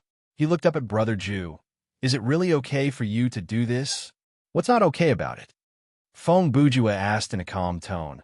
A person like John should have been sent to prison at least 10 years ago to pick up soap. I think this is where we have different values, Zuyen continued. What he was about to say was not only for himself, but also for Viduk. I have said before, and I firmly believe that we detectives have no right to judge anyone. All we can do is find out the truth. Then who do you think has the right to judge others? Fong Bujue asked immediately. Of course, it's the judicial system, Zuyen replied. So that's how it is. You believe in law, huh? Fong Bujue mumbled to himself. If I don't believe in law, what else can I believe in? Zuyen said, you can try religion. Fong Bujue laughed. Let God's spokesperson tell you who God's spokesperson is going to judge and how God will judge. Huh. Zuyen understood what Brother Jew meant. He laughed. Do you think law is as unreliable as religion? Fong Bujue did not answer his question directly. Instead, he paused and said, I have a friend who is a lawyer. He once said, his favorite movie line is if you want to seek justice, go to a brothel. If you want to be F***ked, go to court. Very interesting point of view. So Yin did not know how to respond to this, but Vidic replied in his heart. You said that a detective job is to find the truth, then what I want to tell you is, Feng Bujue said, what the truth is doesn't matter. Our judicial system doesn't care about the truth. The judicial system pursues relative justice, the deterrence of the legal system, and the efficiency that must be maintained above a certain level. Our judges do not care about the truth. They only perform their duties, supervise and control the process of the trial, and announce the results. Our juries do not care about the truth either. They only perform their duties as citizens. They accept and choose the relatively more credible explanation given to them by a certain party's lawyer. And our lawyers do not care about the truth. Contrary to detectives, a lawyer's job is to put aside the so-called truth and provide the best defense for their clients. The professional ethics of this line of work requires them to ignore their personal moral standards and emotional inclinations.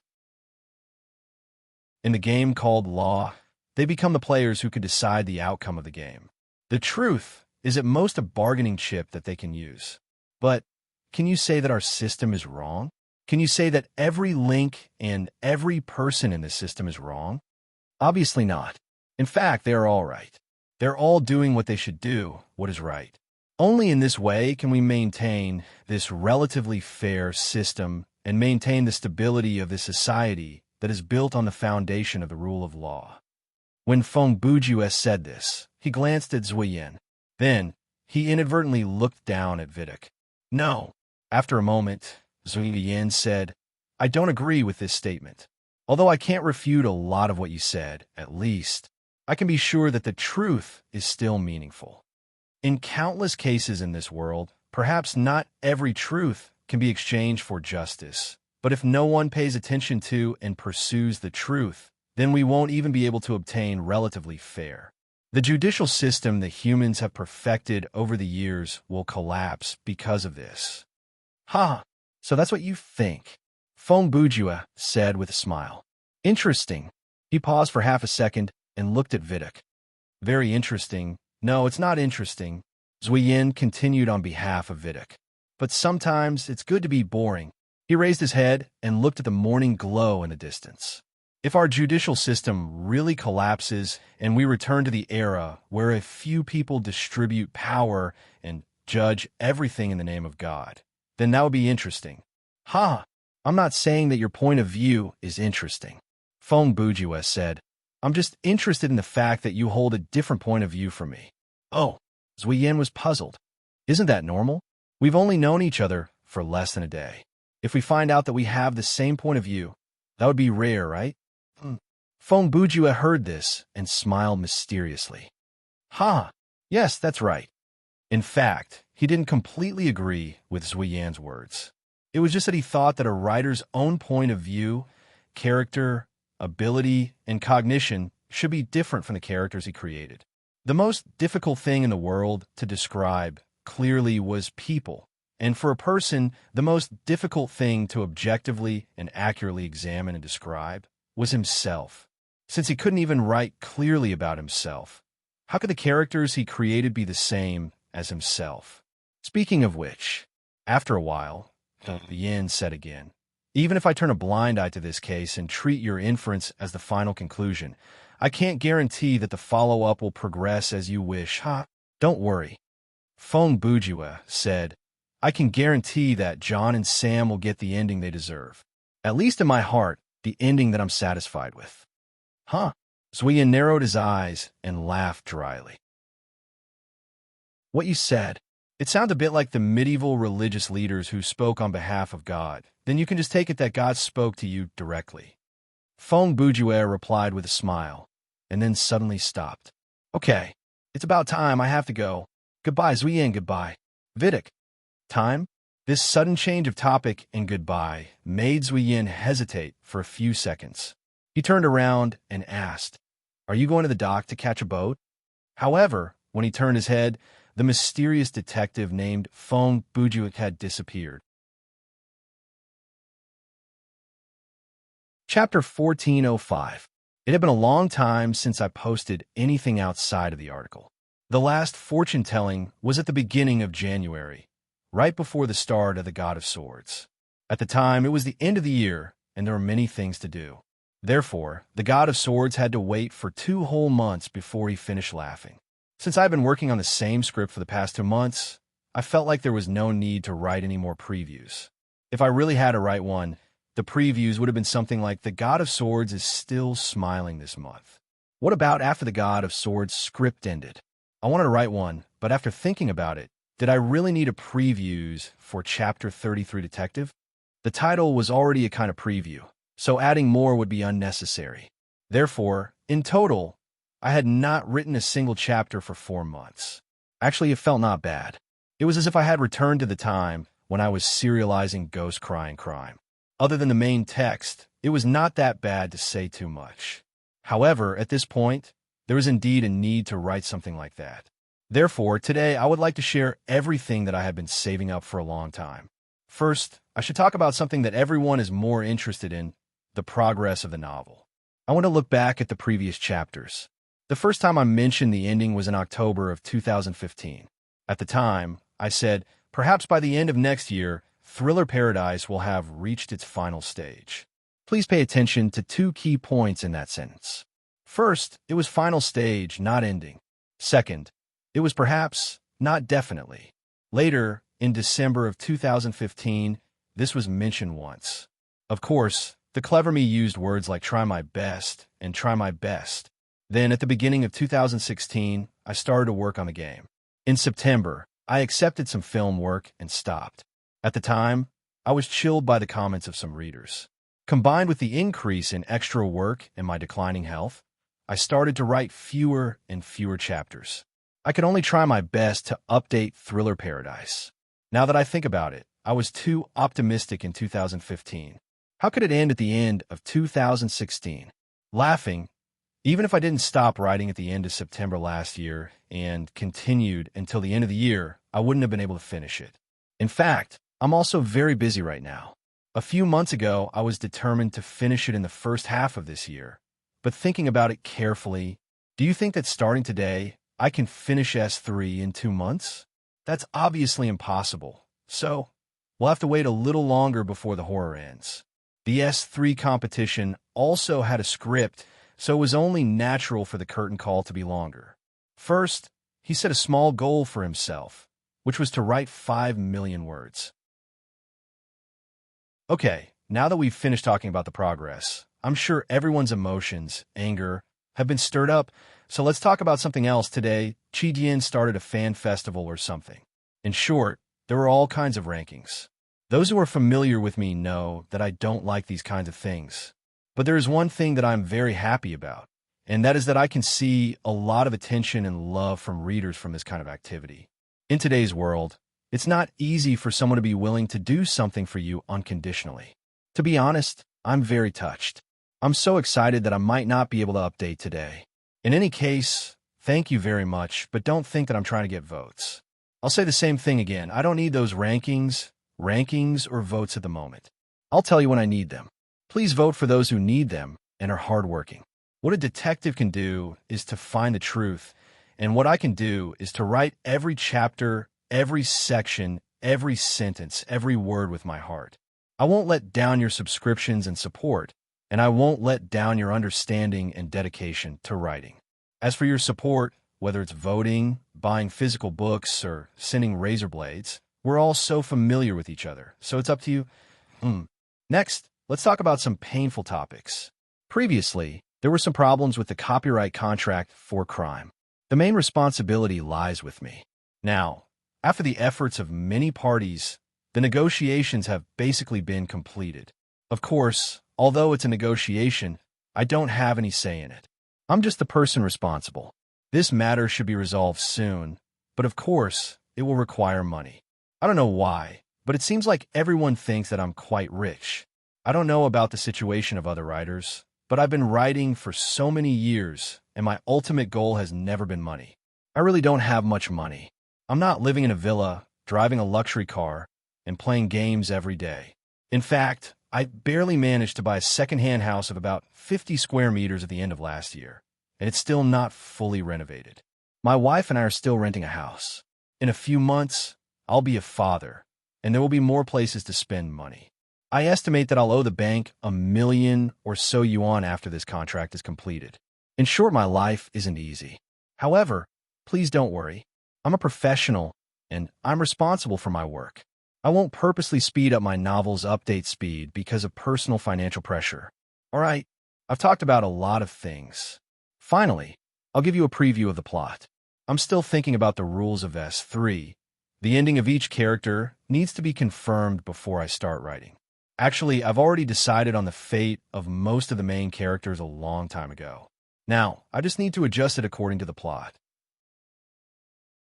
As the final chapter of Thriller Paradise, S3 has to be an epic. In May, we'll start off and get used to this strong pacing. We'll start with the announcement of the rules and the introduction of the main characters. Then, that's all for today. I wish everyone who has just finished their short break a happy study and work. TSK. How could something like that be happy? PS written at the end. Please pay attention to my Weibo, and Weibo. The former is 3 days and 2 sleeps, while the latter can be directly searched for 3 days and 2 sleeps or Santianyanjiao. Chapter 1406. In the blink of an eye, half a month had passed, and New Year's Eve was around the corner. S-City had always been a place with terrible weather. Not only was it cold in winter and hot in summer, but the air was also humid and greasy during the colder and hotter days. This year was no exception. Even if the weather was cold and the wind was bone-chilling, people still had to go out and make a living. Day after day, they walked through the cold and windy streets, squeezed into the crowded subway, stepped into the lifeless office, and did a whole day of tedious work.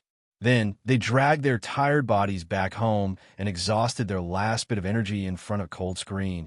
And on the second day, all of this would repeat itself. This was the true face of life, hard and bitter, but people still had to endure. This endurance was not only for survival, but also for the little bit of happiness in life. Of course, there were also some people who worked hard to catch the illusion called dream that had yet to dissipate.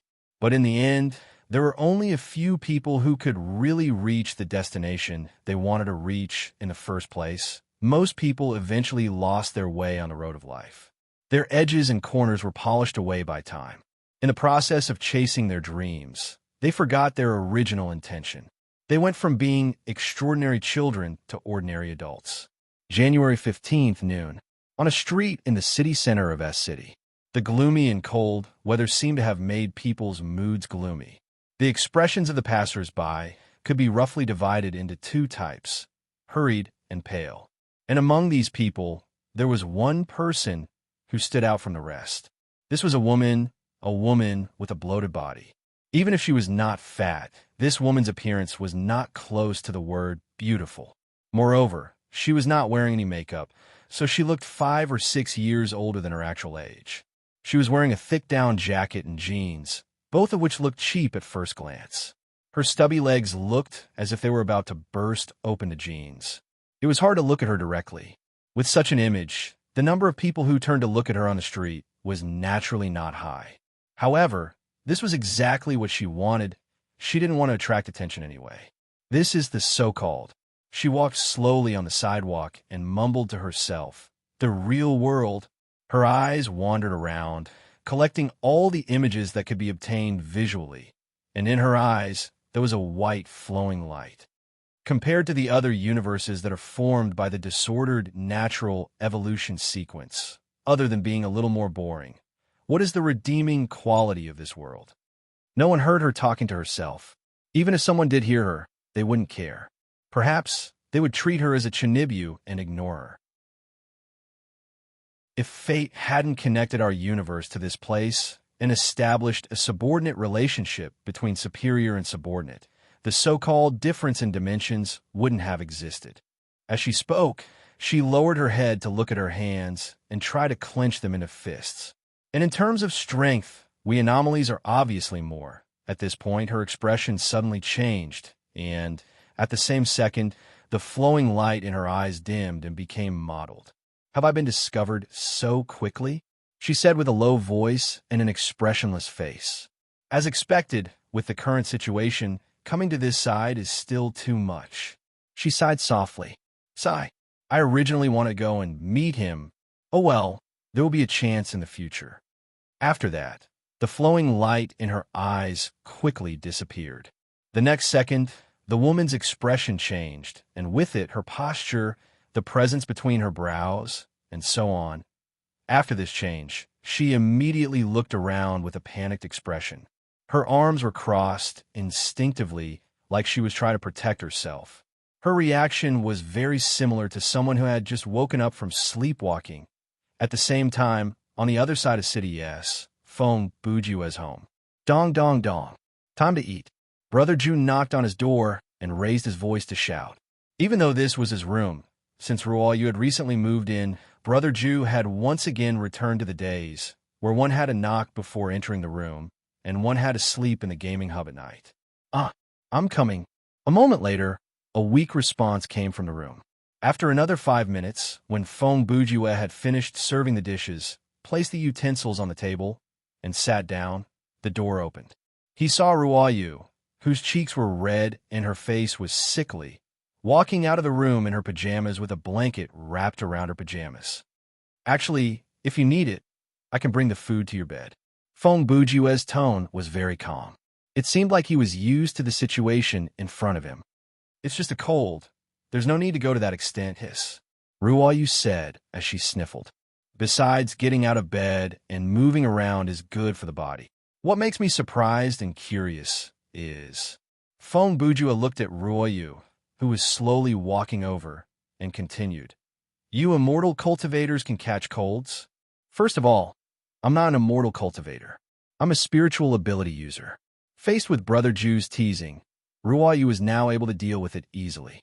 "Second of all, even if I'm an immortal cultivator, I haven't trained my spiritual ability to the point where I can kill the cold virus." After saying that, Ruoyu walked to the table, pulled out a chair, and sat down. Feng Bujue said, "Considering that you're still in a state where you can't have physical contact with others, you can't go to the hospital normally. What if you suddenly have a high fever that won't go down?" When Ruoyu heard this, she thought for a few seconds. Then, she put down the chopsticks that she had just picked up and extended her hand to Brother Ju. "Why don't you try holding my hand?" Hey. Feng Bujue immediately took a few steps back. "What are you doing?" "I've dislocated my arm more than once in the past 2 weeks. It's been 2 weeks. The symptoms might have subsided. Also, I feel very weak now. I can't use any strength." Ruoyu continued. "You could try holding my hand first. If it's not a problem, as long as you're careful on the road, you should be able to get some medicine from the hospital." Feng Bujue muttered again. After thinking for a few seconds, he said, "Okay." After saying that, he put down his chopsticks and held Ruoyu's hand. After 2 seconds, Brother Ju's eyebrows relaxed. "It seems like you're really fine now. In the past 10 days or so, especially a few days ago, Feng Bujue had tried to touch Ruoyu's body more than once. Of course, he mainly touched her hand or her shoulder. However, Ruoyu was like a crazy AI in a fighting game. Every time he touched her, she would instantly throw a punch. Unexpectedly, she didn't throw a punch this time. Wait a minute. But Feng Bujue's joy lasted for less than 5 seconds before he felt pain coming from his feet. He lowered his head to look under the table and discovered that Ruoyu was stepping on his foot. "Your..." Brother Ju only asked half a sentence. Ruoyu interrupted him. "My foot moved on its own. I can't do anything about it." "Oh." In other words, Feng Bujue continued in a concluding tone. "Your natural reaction after physical contact with others has changed from, 'I'm going to take your life,' to 'I'm going to beat you to death with my fists.'" Ruoyu nodded. "But I'm not sure if it's because of the flu or because I've adapted to your touch to a certain extent."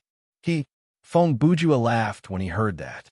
"Then I'll try to change the position, method, and strength of my touch." As he spoke, his gaze wandered restlessly to Ruoyu's body. There was no doubt that Brother Ju was playing dirty. If you were to ask him why he chose this time and place to play dirty, he wouldn't be able to answer that question. An expert who had achieved the level of being dirty as one didn't need to think before he took action. Just like those experts who were good at roasting others, as long as they had something to complain about, they would instinctively spit it out. Fong Bujue was in the same situation. Hence, after he was done, Ruoyu twisted his arm and threw him to the ground. Regardless, Brother Ju had used a special method to confirm that Lin Sanjiu's condition wasn't too serious. As he lay on the ground and felt the pain from his arm and back, he heaved a sigh of relief. Chapter 1407. Welcome to our company's products. The scan has begun. Please wait for a moment. Scan complete. Confirmed citizen ID. SH13 *** 313. Name: Fong Bujue. Access device: NL 2055 Deluxe single-player gaming pod. No abnormal external hardware detected. Heart function is normal. Neural connection is ready. Please select your access type. Access type is non-sleeping mode. Adjusting. Adjustment complete. Please confirm to load the game or return to the upper menu. Program activated. Loading the game in 10 seconds. Following a familiar voice, Fong Bujue logged into the game. Since Ruoyu still had not recovered from her cold and needed to rest in bed, Brother Ju logged into the game alone in the evening. After entering the login lobby, he first dealt with his mail. Then, he chose a normal single-player survival mode and entered the queue. For the past 2 weeks, whenever Fong Bujue had the time, he would queue for scenarios that allowed him to clear the game quickly. Of course, his goal was not to level up and get equipment, but to seek the help of a certain specific life form in the infinite world of the scenario. The race, form, and power of these life forms were uncertain, but they could all be categorized by the same name, Greater God. Seeing this, one would be confused. Among the big shots Brother Ju knew in the main universe, none of them could be considered a greater god. Why not just ask them for help directly? Indeed, Fong Bujue's network in the main universe, or rather, divine network, was very wide. However, what he wanted to do this time was something that no one in the main universe could help him with. He wanted to borrow the superdimensional power of a god to activate the Kongtong seal and recover the data that had been destroyed. Even though there were a few god-tier characters in the main universe who had the power to activate the Kongtong seal, since they were in the universe of Thriller Paradise, they could not reverse the data destruction caused by X-23, who had the same property as the greater god, Fate. To complete this, he had to borrow the help of the gods from other universes. If not for that, Lute would have used the Kongtong seal to help Brother Ju recover his data and would not have needed to go through so much trouble. However, it was never an easy task to seek help from the gods of other universes. In most cases, the players would not have the chance to come into contact with these gods in the scenario worlds. In fact, some universes did not even have the setting of gods. However, Brother Ju could not force himself to quit every time he entered a scenario after reading the introduction. If he did that, the penalty of not being able to log in would only make him lose more time. Therefore, over the past few days, Fong Bujue had been queuing up for non-sleeping mode. This mode was more prone to short scenarios and normal difficulty solo scenarios. His priority after entering a scenario was 1. Try to get in touch with the high god of that universe. 2. Try to clear the scenario as fast as possible if he could not complete the first condition. And 3. If he could not even fulfill the second condition, he would play a little more greedy. After all, failing the mission or dying would end the scenario quickly. And if he died, the scenario could be rearranged. Fong Bujue, level 56. Please select the game mode you wish to join. You have selected Solo Survival Mode, Normal. Please confirm. Confirmed. Generating scenario. Downloading. Please wait a moment. Welcome to Thriller Paradise. This time, it was a gentle male voice that announced the opening, but the tone was cold and numb. When the voice spoke, Brother Ju lost control of his body and sank into darkness. Download complete. You're currently in Solo Survival Mode, Normal. A scenario introduction is provided in this mode, and there's a chance of triggering hidden side missions and special world building. Scenario cleared reward. Puzzle card X1. Playing the scenario introduction soon. The game will start immediately after. After a short silence, the introductory cinematic and narration began. The night sky is covered with dark clouds. The flashy lights light up the tall Gothic buildings. This is a sinful city. There are luxurious palaces here, filled with corrupt and incompetent rulers and heartless nobles. There are also dark alleys here, where criminals and lunatics can run amok. And in the remaining alleys, there are some good people who still have a conscience and are honest. The first second the announcement was made, Fong Bujue already recognized the city. He did not need to listen to the whole description to know that this was Gotham. Fortunately, all of this is now a thing of the past. Huh? When he heard that, Brother Ju was slightly confused. He asked internally, "Why would you say that?" One day, a hero who called himself Batman appeared out of nowhere and used his extraordinary intelligence and martial prowess to change the face of the city.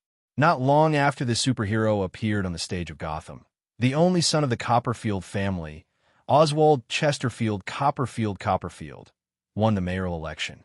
Once the mayor was elected, he immediately launched a crackdown on the various evil forces in Gotham. A mafia boss becoming the mayor is nothing new in the DC universe. After all, taking down evil forces is not only a way to eliminate one's opponents, but also to build one's reputation in the hearts of the people. Fong Bujue thought to himself, "Looks like the penguins in this universe are the smarter version." In the same year, the upright prosecutor, Harvey Dent, and the upright police commissioner, James Gordon, also stood up. They formed an alliance with Mayor Capote and the other two to represent the light of Gotham. The power of this light swept away the corruption and evil in the city with lightning speed. In other words, Dent hasn't turned into Two-Face yet, but Gordon has already been promoted to the position of police commissioner.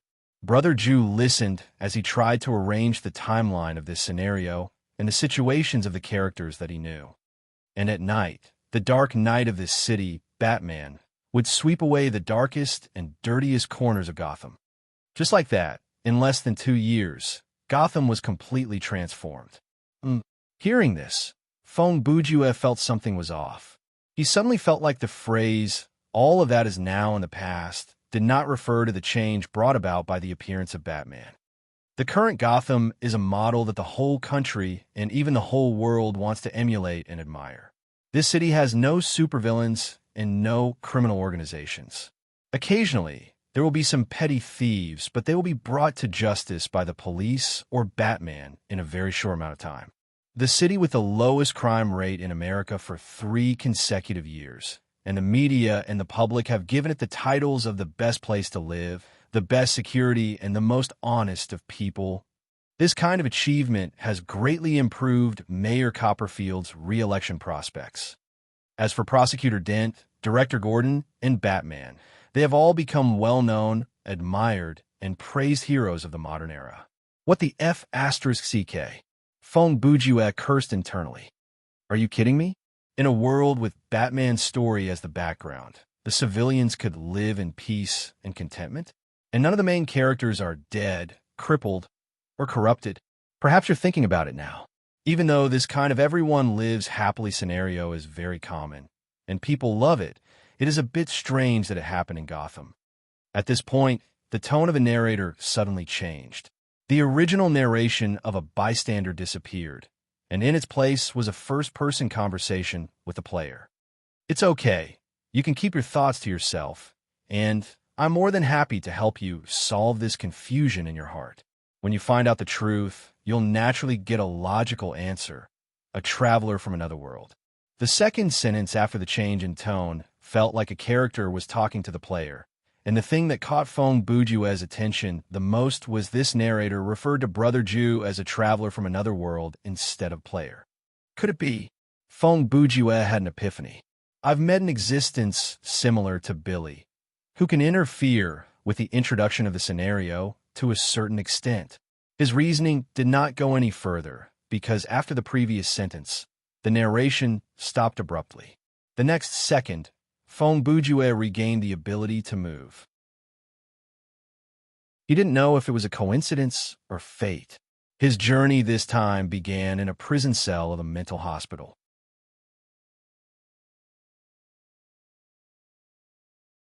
Chapter 1408. Arkham Asylum.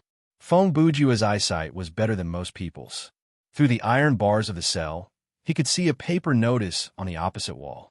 Even though the notice only had a few lines for the guards to read, such as smoking is prohibited, it was enough for him to know that this was Arkham Asylum. Even though the facilities in this place vary from era to era and story to story, the cell I'm in right now is obviously not the type used for long-term detention. After confirming the location, Brother Ju started to check out the details of his surroundings. Even though the walls of the cell are old, they are very clean. There are no traces of dirt on the walls, nor are there any scratches. The same goes for the toilet. It looks old, but the stains of feces and urine are not obvious. This means that it has not been used often, coupled with the thin bed and the fact that I'm not wearing a patient's gown. He quickly came to a conclusion.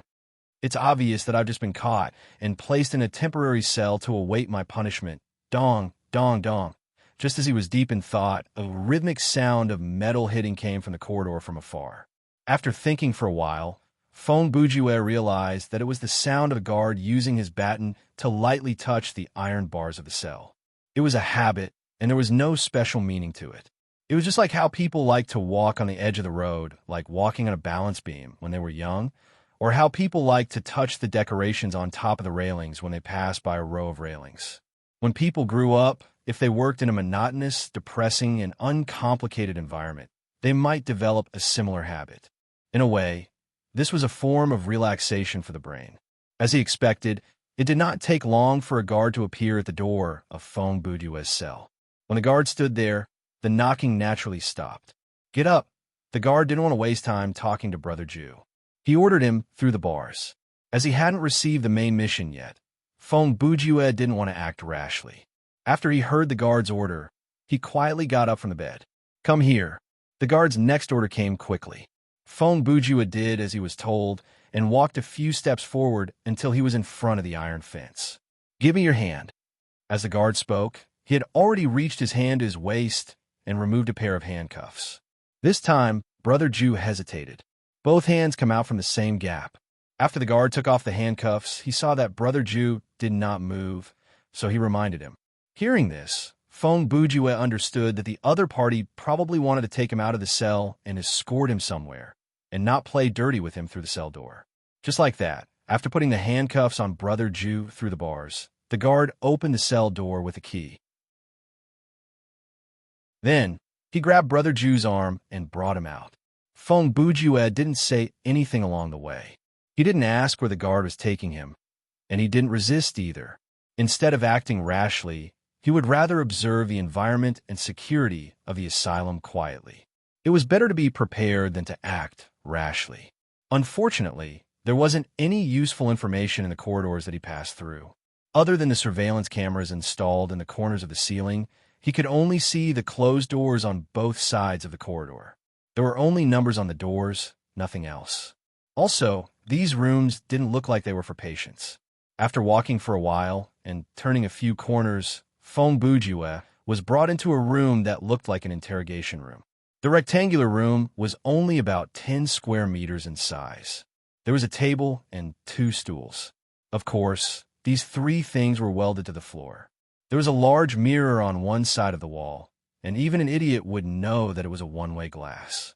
There was also a surveillance camera in the corner of the ceiling, and it was obviously turned on. For Brother Ju, going in and out of this room was like going home. Whether it was in the real world or in the game world, he had more than one arrest record. Being brought into a room like this for interrogation was nothing out of the ordinary. "Sit down." After the guard brought him into the room, he pointed at the seat facing the glass. After Fong Bujue sat down, the guard skillfully took out a pair of leg shackles and shackled Brother Ju's right leg to the leg of a chair. Then, he left without saying a word. After about 2 minutes, the door to the room opened again. A young woman in a white lab coat walked in. She wore a pair of slightly old-fashioned black-rimmed glasses, and her long brown hair was neatly tied behind her head. Under her white lab coat, she wore a decent shirt and a suit skirt, and she wore a pair of not-so-high heels. Even though her dressing and temperament were relatively conservative, her face and figure were still very eye-catching. Men who saw her for the first time would usually take a second look at her until they caught a glimpse of the luxurious diamond ring on her left ring finger. Only then would they slightly restrain themselves. "Hello, Mr. John Doe." After entering the room, she sat down across from Fong Bujue. As she flipped through the file in her hand, she said, "I am Dr. Quinn. I have a few questions that I wish for you to answer. If you are willing to cooperate, you will be able to change the current situation that you are in." "You're lying." In less than a second, Fong Bujue replied with these 3 words without hesitation. "Why do you say that?" Dr. Quinn didn't have any particular reaction to Brother Ju's response. She just asked calmly, "What you mean by a few questions is to conduct a preliminary psychiatric evaluation on me so that you can classify me." Fong Bujue replied, "After you finish this task, I will be taken to the place you think I should be taken to. Then, an indefinite period of detention and treatment will begin. Until the next periodic evaluation, my situation will not change."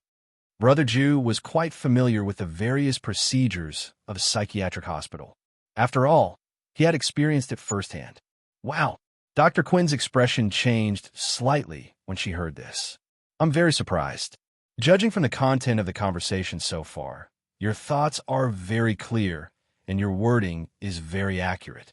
You don't show any violent tendencies in your speech. Is that strange?" Fong Bujue asked tentatively. "Huh." Dr. Quinn chuckled. She pulled out a few photos from the file and threw them on the table. "If you can explain, last night you rushed into the police station with a fire axe and tried to kill everyone in sight. You also tried to fight against the entire law enforcement department by yourself. Then it won't be strange." As she said this, Brother Ju's eyes moved to the photos. The quality of the photos was very poor. It looked like they were taken from video surveillance.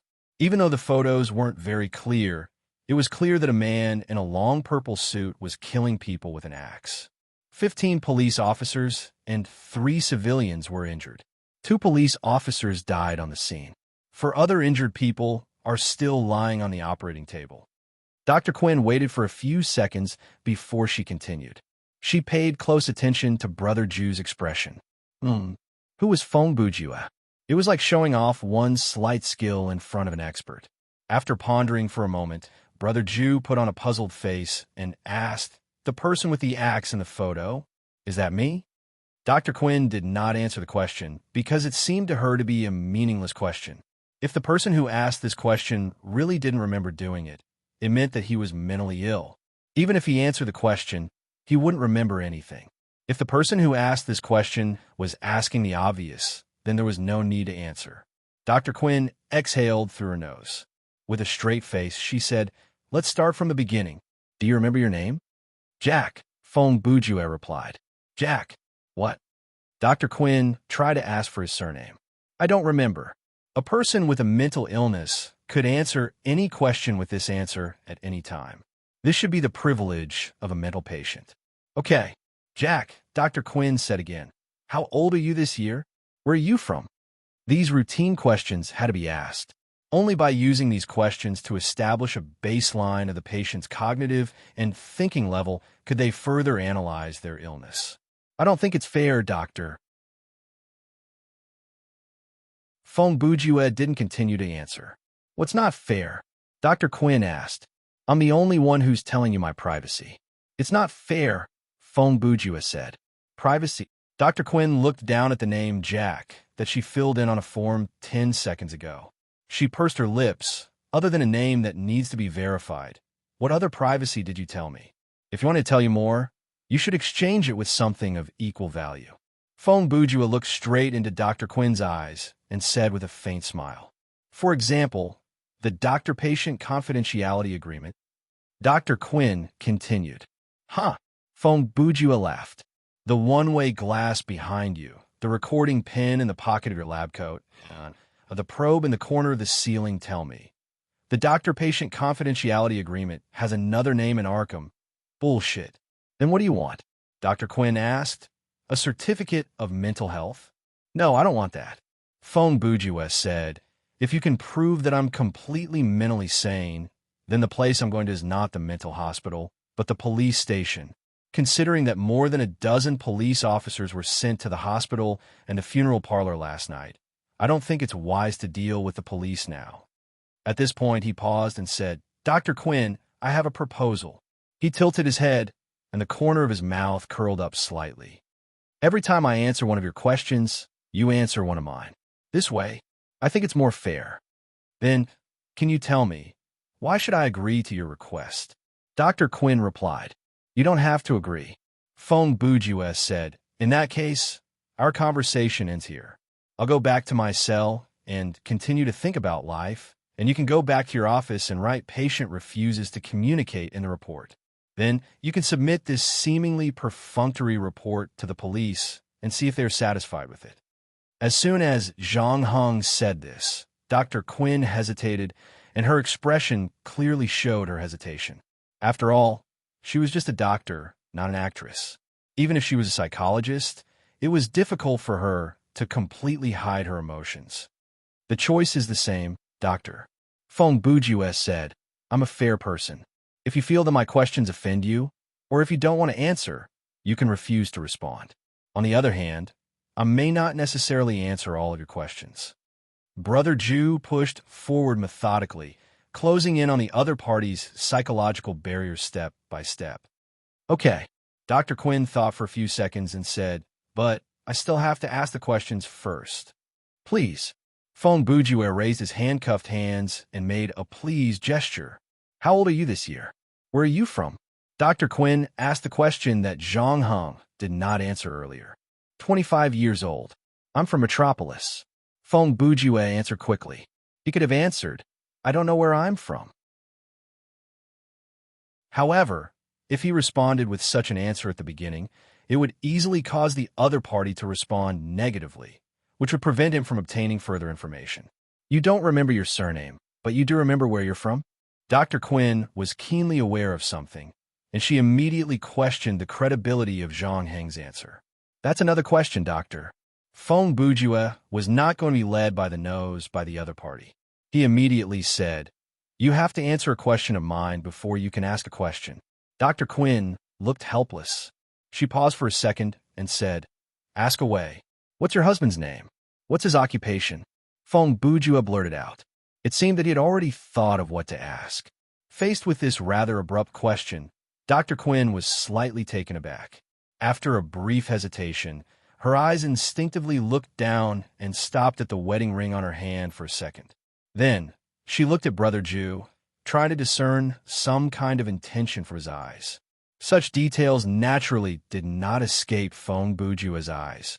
If Dr. Quinn was an expert in analyzing psychological disorders, Phone Bourgeois was a master of reading people's minds.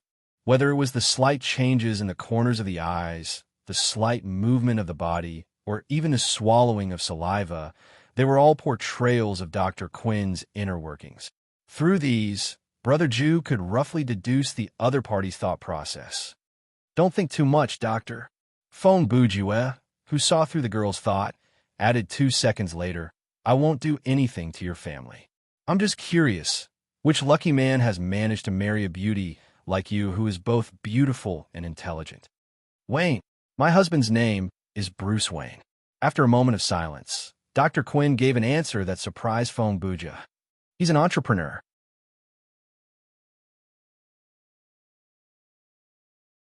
Chapter 1409.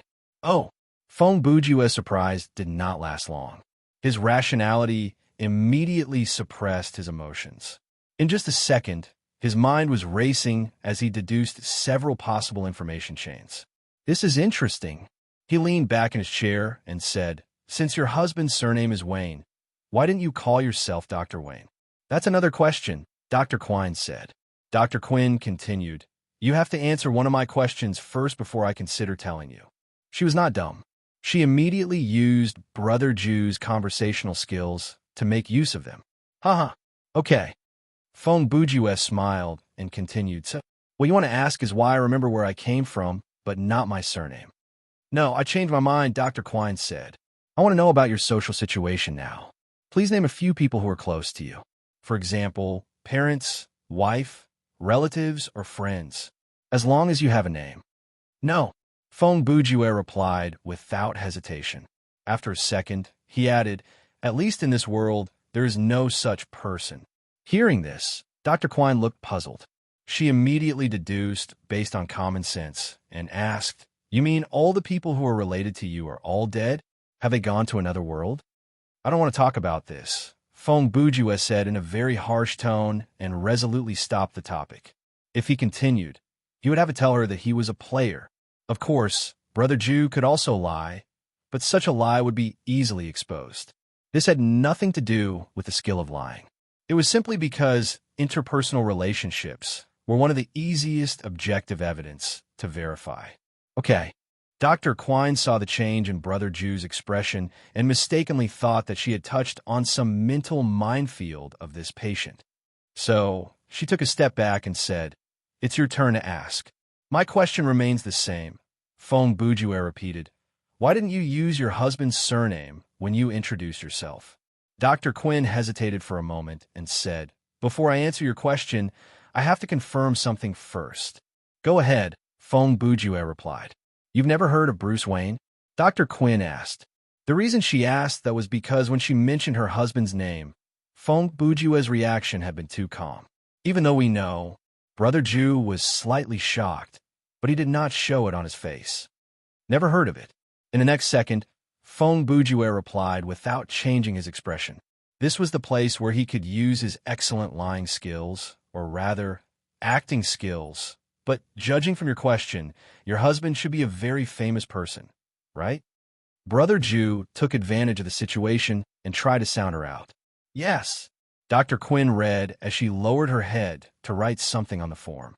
Feng Bujue didn't need to look to know that she was writing something like the patient's memory of general knowledge is fragmented, or something like that. My husband is one of the richest entrepreneurs in Gotham, America, and even the world. After Dr. Quinn finished writing, her attention returned to Feng Bujue's face. Even though Bruce has always been a low-key and calm person, the surname Wayne is still too ostentatious. She paused. In order to make me feel more comfortable in my own social circle, and at the same time to avoid unnecessary trouble, I usually use my real name at work. I have not asked for your full name. Feng Bujue went with the flow. Although Brother Jew was still complaining about Bruce Wayne's low-key and calm person setting, now was not the time to dwell on the topic. He had to focus on the main point of the question. On the other hand, Dr. Quinn didn't want to dwell on the fact that she had to ask another question in exchange for this question. After all, she just asked the question, "You've never heard of Bruce Wayne?" Therefore, she replied directly, "Harley Quinn." After Feng Bujue heard that, he purposely put on a thoughtful face. First, he wanted to lure her to continue the topic. Second, he was indeed thinking about a suspicious point. The name was different from the setting. Why did he say that there were discrepancies? Because Harley Quinn was the name of the Harlequin, but before the Harlequin became the Harlequin, her name should have been Harleen Quinzel. The Dr. Quinn in front of him was obviously not a clown girl. She was a psychiatrist, a clown girl who has yet to meet a clown. However, her name was Harley Quinn. Even though this could be explained by the fact that parallel universes have different details, and most of the self-contradictory settings in the American comic universe could be explained by this reason, and the scenario that Feng Bujue had entered was indeed a universe that he had not seen before, but he still had a feeling that something was not right. What's wrong? Soon, Dr. Quinn added, "Does my name mean anything to you?" "It's nothing." Feng Bujue tried again. "I just care. Harley is usually a man's name, and your surname is very rare." "Yes, people often say that," Dr. Quinn replied casually. In the end, Dr. Quinn just casually replied, "Okay, it's my turn to ask questions, right?" From her reaction, it appeared that in her eyes, the suspicious point of this name did not exist. For the time being, that was enough. Feng Bujue did not want to waste time on a question that might lead him to a dead end. He still had plenty of information to gather. Go ahead. Brother Jew adjusted his sitting posture and quickly answered. Do you still remember what happened before you came here? For example, what happened yesterday? Dr. Quinn finally cut to the chase.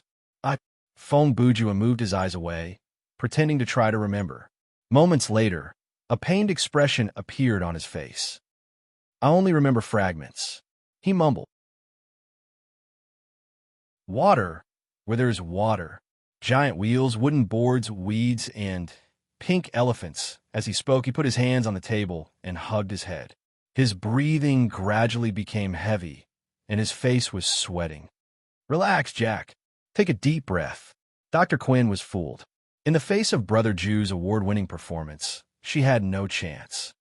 It's strange. Fong Bujua panted for a while and said, when I think about what happened in the short term, I feel a headache and nausea, and the fragments that flashed before my eyes. I don't even know where the logic lies. He was definitely talking nonsense. In fact, every scene and object he mentioned in that sentence was carefully thought out before he said it. Obviously, a sinister plan had already been born in Fong Bujua's mind, and the snippets that he had revealed were the foreshadowing that he had planted there. Do you want to take a break before continuing? Dr. Quinn was a person who abided by the rules and had medical ethics. Even though the police had put a lot of pressure on her, she would not mistreat her patients or make hasty decisions. No need, Fong Bujua said. I'm fine. He wiped the sweat on his forehead with his sleeve and squeezed out a smile. Besides, it's my turn to ask questions. Phew. Dr. Quinn exhaled and added a few more lines on the form. Then she said, please. Brother Jew pondered for half a second and asked, what do you think of Batman?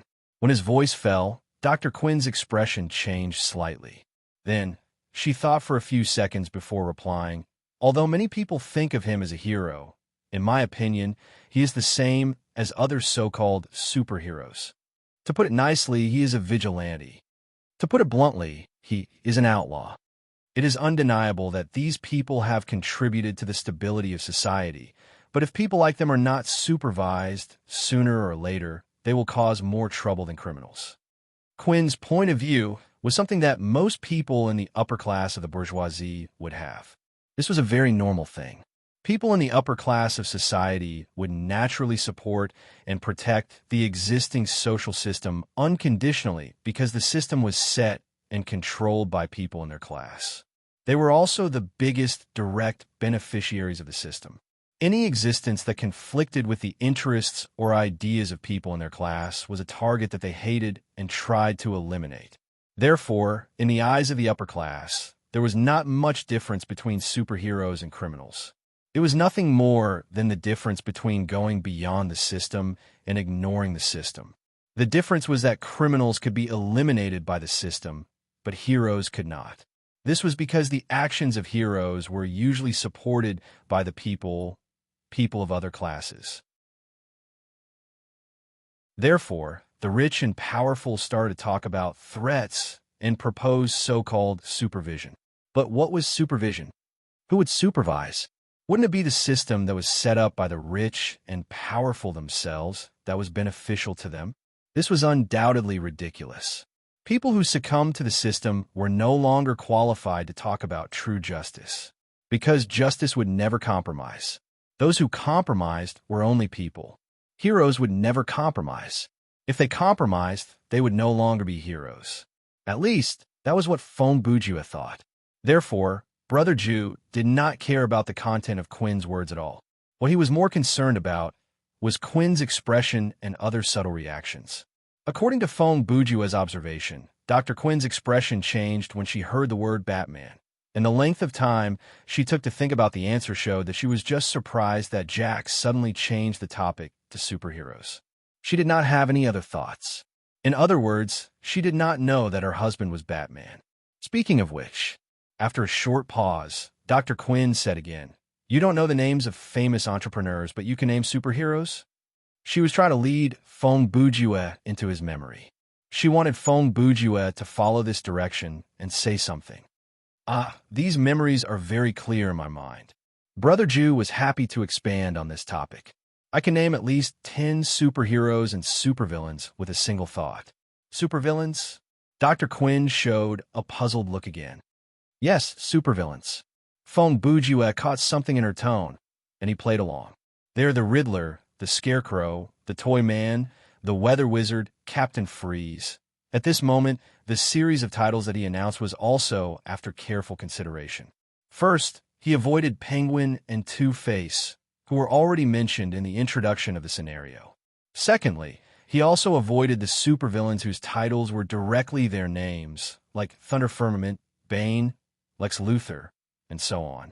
Other than that, he also avoided the aliens and monsters that were no longer in the category of supervillains, like Doomsday, Black Adam, Solomon Grundy, Zod, and so on.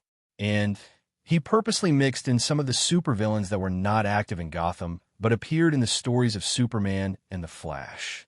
In conclusion, Fong Bujue did not give any names, only a bunch of nicknames, and he threw out a question that was enough to test the timeline of the scenario and the relationship between the different superheroes. But what he did not expect was, these people that you mentioned. Dr. Quinn did not look like she was lying. I have not heard of them before. Huh. Fong Bujue was startled when he heard that. I have also not heard of the term supervillains before. 2 seconds later, Dr. Quinn added, supervillains are supervillains. Do you think supervillains can put on capes and masks like heroes and give themselves those ridiculous nicknames that you mentioned earlier? At that moment, Fong Bujue finally understood why Penguin and Two-Face were referred to by their real names in the introduction, and he also understood why the narration gave them such a positive review. So that's how it is, Brother Ju said in his heart. So, this is a DC universe without supervillains. He raised his eyes to look at Dr. Quinn. None of the supervillains have been corrupted, and they are all good people. But then he thought, that's not right. There are many supervillains who have been corrupted since the beginning. Could it be that those supervillains have not been born or have been cleansed due to various reasons? Just as he was thinking, a system announcement that should have appeared a long time ago, but had not yet appeared. Main mission has been triggered. Almost at the same time, Fong Bujue summoned the game menu and looked at the mission tab. The main mission in the taskbar was simple and straightforward. Kill Batman.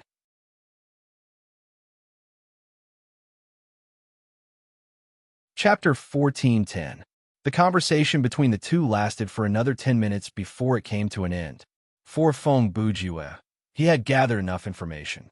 For Dr. Quinn, she had enough evidence to write a preliminary diagnosis for this man who called himself Jack. Therefore, after a simple farewell, Dr. Quinn took the lead and left the interrogation room. Several minutes later, the guard who had brought Brother Ju in earlier came in. He did not waste time with words. Once he entered, he undid Brother Ju's shackles. Then, he grabbed Brother Ju's arm and tried to drag him back to his cell. However, this time, Fong Bujue was not as cooperative. I'm sorry. Before Brother Ju made his move, he even apologized to the guard. And this sorry was the last thing the guard heard before he lost consciousness. The next second, he was knocked unconscious by Fong Bujue with a karate chop. After all, this was a normal difficulty scenario. The NPCs that they met at the beginning did not have much combat power. Even though Brother Ju had lost part of his equipment and skills, with his level 56 physique, it was more than enough for him to deal with a normal person. Buzz. Just as Fong Bujue started to search the guard's body, the alarm inside the building rang. Of course, this was within Brother Ju's expectations. On the way there, Fong Bujue had memorized the location of every surveillance camera, so he knew that there was no blind spot for him to exploit. It did not matter where he made his move. If that was the case, he might as well make his move in this room. Logically speaking, compared to the prison cell that he had been in before, this interrogation room should be closer to the exit. As I expected, Fong Bujue used the key that he found on the guard to unlock his handcuffs, and he mumbled to himself. In this world without supervillains, the security of the people here toward their prisoners is obviously not that high. If this was a normal Batman world, even if we were escorting a prisoner inside the asylum, there would be at least 2 guards. At this point, he very deftly unlocked the handcuffs and swiped the electronic access card from the guard. But for the people here, a prisoner of my size tried to subdue a guard who is bigger than me while wearing handcuffs. That is impossible. Brother Jew's mind was fast, and his actions were not slow either. When he thought about this, he was already running down the corridor. Hey, stop. After turning a corner, Fong Bujua met two guards who were blocking his way. Their lines were also the classic nonsense that often appeared in movies and TV shows. In most cases, even if you shouted stop with a gun in your hand, the other party might not pay attention to you. Besides, the guards in this mental asylum were only equipped with batons and taser guns, commonly known as stun guns and electric shotguns. Oh, so easy to trick. Fong Bujue was relieved when he saw the guards. Brother Ju was also very experienced when it came to running away. When you were in a closed environment and didn't know where the exit was, you generally followed a rule. Wherever the guards blocked the way, that was where you ran. I said, stop. One of the two guards who blocked the way saw Brother Ju running toward him at the speed of a sprinter. He was a little flustered. While he shouted to embolden himself, he had already raised the taser gun in his hand. But save it. While Fong Bujua was sprinting, he used a rather lazy tone to reply to the man. And in the process of uttering these three words, he had already completed a series of actions. He leaped to the side, stepped on the wall of the corridor with one foot, curled his body in midair and did a sideways turn, and his entire body flew over the heads of the two guards this series of actions. For Brother Ju, this level of movement was very easy and leisurely. But from the perspective of the two guards, the scene just now was like a large animal that was much faster than a human rushing over their shoulders like a gust of wind. When Fong Bujua passed by them and gradually ran away, the two guards, one of them was still aiming with his gun raised, and the other hand was still touching the baton on his waist. He didn't even have time to pull out the baton. In front of the player, the movements of these guards could be said to be as slow as still. Just like this, Fong Bujue ran all the way. All the guards who tried to stop him along the way were useless in his eyes. He either used strange movements to dodge them or casually knocked them down. Weapons like the taser and the baton couldn't even touch him. 5 minutes later, Fong Bujue came to an iron fence door. With this door as the dividing point, outside was the open area of Arkham. Through the iron fence on the door, Fong Bujue could already see the larger space outside and several security gates. Needless to say, the security here was the tightest. When Brother Ju turned into this corridor, there were already more than 10 guards waiting for him in front of the fence door. The parkour game ends here. UB***starred. A man who looked like the leader of the guards stood at the back of the crowd. His back was against the door, and he had a taser in his hand. He shouted at Fong Bujue, now, raise your hands, or I'll electrocute you until you piss your pants. He appeared to be very confident. After all, there were more than 10 people with more than 10 guns. The corridor was only so wide, so it would be difficult to miss. Phew, I have no choice. Fong Bujue looked at the scene in front of him and sighed. He quietly put his hand into his pocket. When the guard saw his reaction, they thought he was going to give up, but in fact, Brother Ju was secretly activating the special effect of Bell's daily knife. This knife was of legendary quality, and it was not an item that could not be recovered by those below excellent quality. After the blade of must break was broken and the WJQ 308 military shovel was removed, this knife, which was originally not very useful, had now become Brother Ju's main weapon. At this moment, he was activating the knife's special effect for follow, Kevin, summon a Kevin to fight for you. What are you doing? After a few seconds of stalemate, the leader of the guards felt that something was amiss. He immediately shouted at Brother Ju, take your hands out of your pockets and raise them above your head. Huh. Fong Bujue laughed. I just wanted to take out this. As he spoke, he took out the key card that he found on the previous guard. Huh. The leader of the guards looked at the card in Lin Huang's hand and laughed dryly. You won't need it anyway. Now, throw the card away, kneel on the ground, and put your hands on your head. Throw it away. Fong Bujue raised his head and looked at the card in his hand. The smile on his face became wider. Okay. In the blink of an eye, Brother Ju raised his arm and flicked his wrist. He threw the key card out like a hidden weapon. Fong Bujue was an expert when it came to playing cards. He could even use paper cards like darts, so, of course, he would be able to use the card that was harder than paper. In the blink of an eye, the door card flew across the entire corridor, passed through the human wall formed by the guards, and accurately drilled out from the gap of the iron gate at the end of the corridor. In the end, it was firmly caught by another person. Beep! When Kevin on the other side of the fence used the key card to swipe open the door, the guards finally realized what was going on. They all turned their heads and looked at him. No one recognized the muscular man in front of them. No one knew where this guy came from or why he appeared outside the door behind the guards. No one understood why this burly man was carrying a video camera. Don't. The leader of the guards wanted to shout, "Don't move," but before he could say anything, he was knocked out by the camera. This was probably the only time in their lives that they had seen someone use a camera as a physical weapon. It wasn't that the camera wasn't powerful enough. It was just that the camera lens was too expensive. Compared to a cheap and convenient attack like a brick, it didn't have any competitive advantage. After the initial shock, there was a commotion.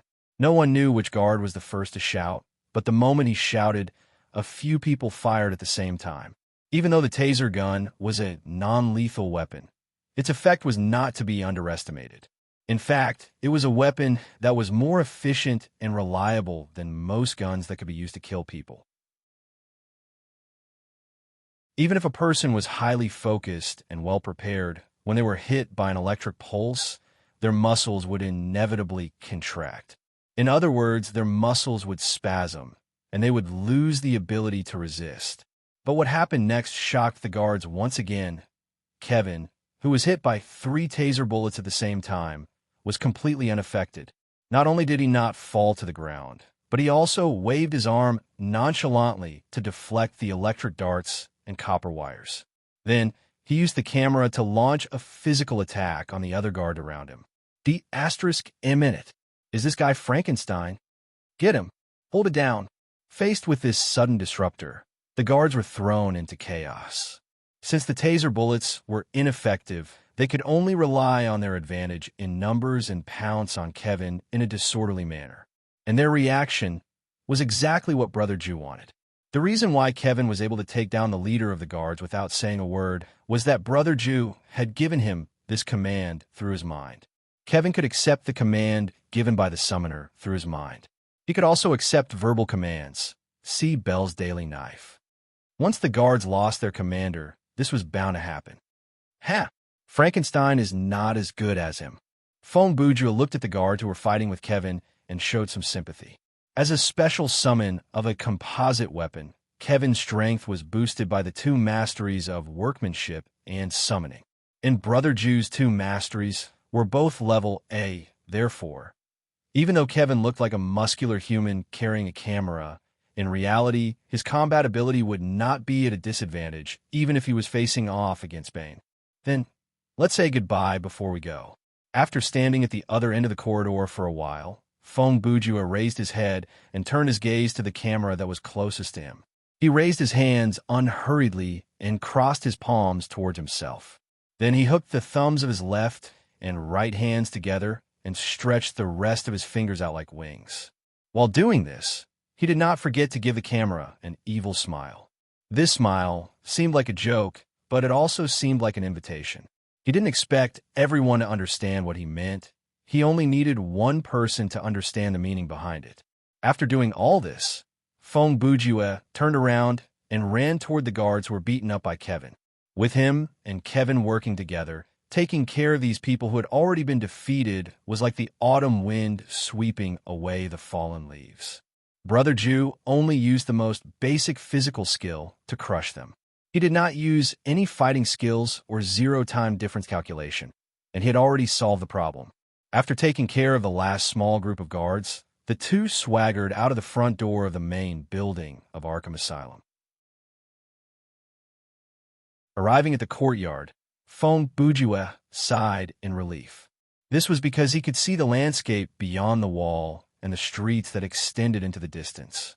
In other words, he had confirmed the location of the asylum. Even though in most of the official works, Arkham Asylum was located in the deep countryside of Gittin City, occasionally there would be this kind of non-mainstream setting, like the asylum was built on an island. If this was the countryside, Brother Jew only needed to get a car, or even walk, and he would be able to shake off the pursuers and sneak into Gittin City. But on an island, things would become more complicated. Indeed, Fong Bujue could use Void Walk to run back to Gittin from the surface of the sea, and he could use Jeppo to walk on air, but doing that would exhaust a lot of stamina, and it would cause the people of this world to have a higher evaluation of Brother Jew's ability. This was something that Fong Bujue had been trying his best to avoid, or else he would not have needed to summon Kevin in the corridor earlier. He could have used Rankyaku to cut down the guards and the gate, and he would have been able to escape just like that. Based on Brother Jew's current performance, the general information that the Gotham police and Batman could get was that there was a man who called himself Jack, who was suspected to be mentally ill. Using his superhuman physical skills, he managed to escape from the mental asylum with an accomplice who was stronger than him and could not even be electrocuted by a taser. But if Fong Bujue chose to use Rankiku 222 in this world without supervillains, it might give people the impression that this man was going to destroy the world, and then the situation would not be so easy to control. To put it bluntly, Brother Jew did not want to attract the attention of the Justice League. Through his conversation with Dr. Quinn, Fong Bujue had gained some understanding of the situation of the heroes in this universe. Even though there were no supervillains, and the number of superheroes was not as high as the DC universe that he knew, the Justice League still existed. The Justice League of this universe consisted of heroes like Batman, The Flash, Wonder Woman, Steel Bone, Martian Manhunter, Neptune, and Green Arrow. I believe everyone has noticed the problem. There was no Superman or Green Lantern. In fact, it was not just them. The Kryptonians, including Superboy Prime, Supergirl, and Power Girl, Supergirl's counterpart on Earth 2 in another time and space, were involved or not involved in the concept of transmigration across the multiverse. There were also lanterns of all colors, including Hal Jordan, Kyle Rayner, and Sinisto, as well as all the heroes, anti-heroes, or aliens whose power level had reached the level of the universe. Such characters did not exist in this universe. Even if they did exist, they had yet to appear in the knowledge of the people on Earth. In summary, Fong Bujue analyzed the situation. Among the remaining heroes, other than those who were not high gods but could easily kill him, the only ones who could help him were Wonder Woman, who was a demigod, and the Flash, who could use the power of speed. The former had the lasso of truth, which was one of the things in this world that Fong Bujue did not want to come into physical contact with. His priority was higher than sh*t. As for the latter, how should he put it? He had a conscience after thinking about it. Brother Jew naturally did not want to provoke characters related to the Justice League. So at least at the beginning of the scenario, he would try to minimize his exaggerated abilities. You can't run away. A minute later, just as Fong Bujue and Kevin were about to snatch a car that was parked in the courtyard, the guard leader's roar suddenly came from behind them. This man was really hardworking. Just a few minutes after being smashed by Kevin and fainted on the ground, he got up again and staggered to the courtyard. He leaned against the door frame of the main building to demonstrate his power to the fugitive. The police are on their way. The road will be sealed off soon.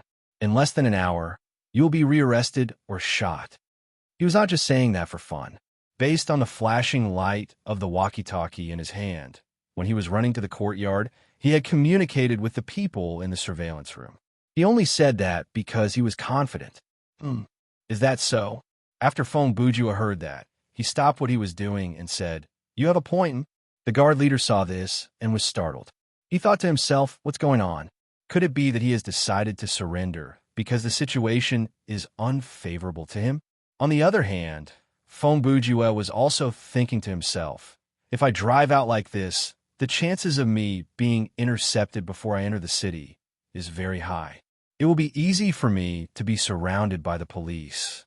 The police are much harder to deal with compared to the guards. Faced with loaded guns, and without using any obvious superpowers. I'm afraid I won't be able to get away. With that in mind, Brother Jew came up with another plan.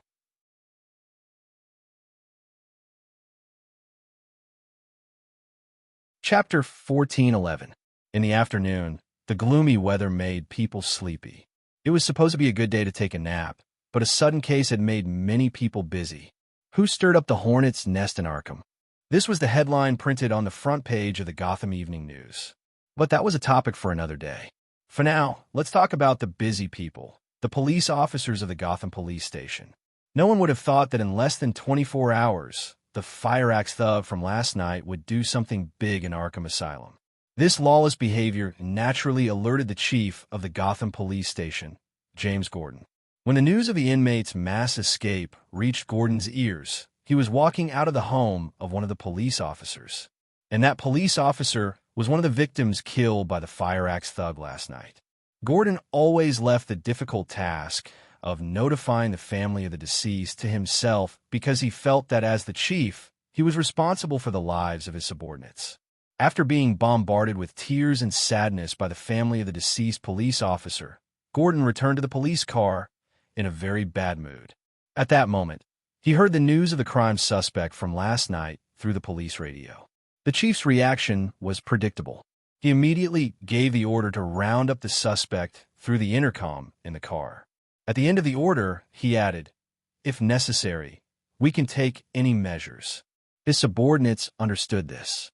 In other words, they did not have to capture the suspect alive. Within 10 minutes after the order was given, more than half of the police force in the city rushed toward the suburb where the asylum was located. Obviously, it was not just the chief. Many of the police officers had elevated the arrest of Brother Jew to the level of a personal grudge. After all, he was a criminal who killed a police officer, so it was natural for him to receive such special treatment. Furthermore, it had been a long time since there was such a serious crime in Gotham. Last night's attack on the police station, today's jailbreak. According to the situation, they were going to attack the city hall tomorrow. How could he tolerate this? Also, the prisoners he released were not as vicious as him, but they were all mentally ill.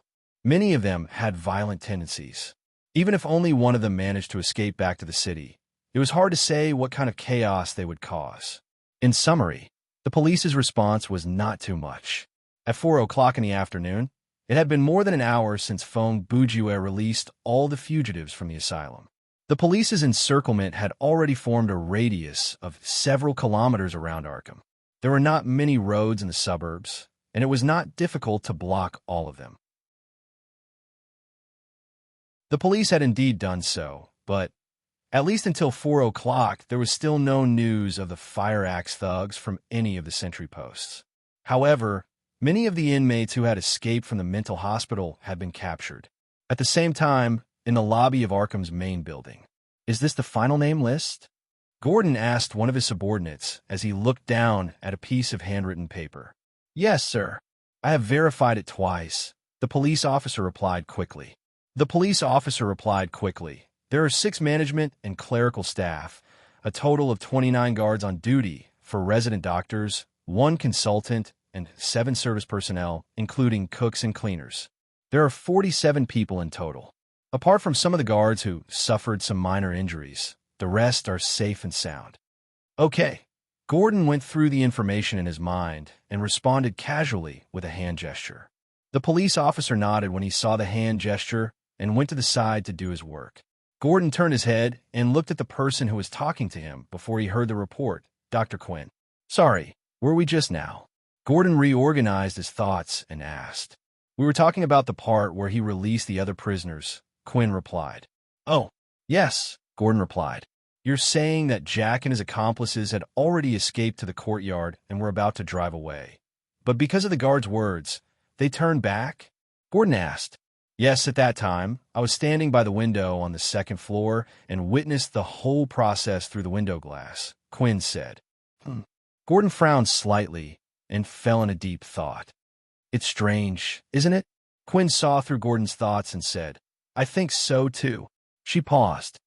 From his reaction at the time, He was worried about being surrounded by the police, so he decided to do this at the last minute. But his subsequent actions, it was as if he had planned everything long ago and used the most efficient method to implement it. Yes, Gordon said thoughtfully. If he just wanted to add more trouble to the police, he only needed to open all the prison cells and exits in the main control room, and he would be able to escape. As for what happened next, he didn't have to care at all. But the actual situation was, he chose to use the radio to tell you that he was going to release the prisoners. He used this as a threat and commanded you in the main control room to gather all the staff in the underground shelter and help you seal the entrance. Only then did he release the prisoners.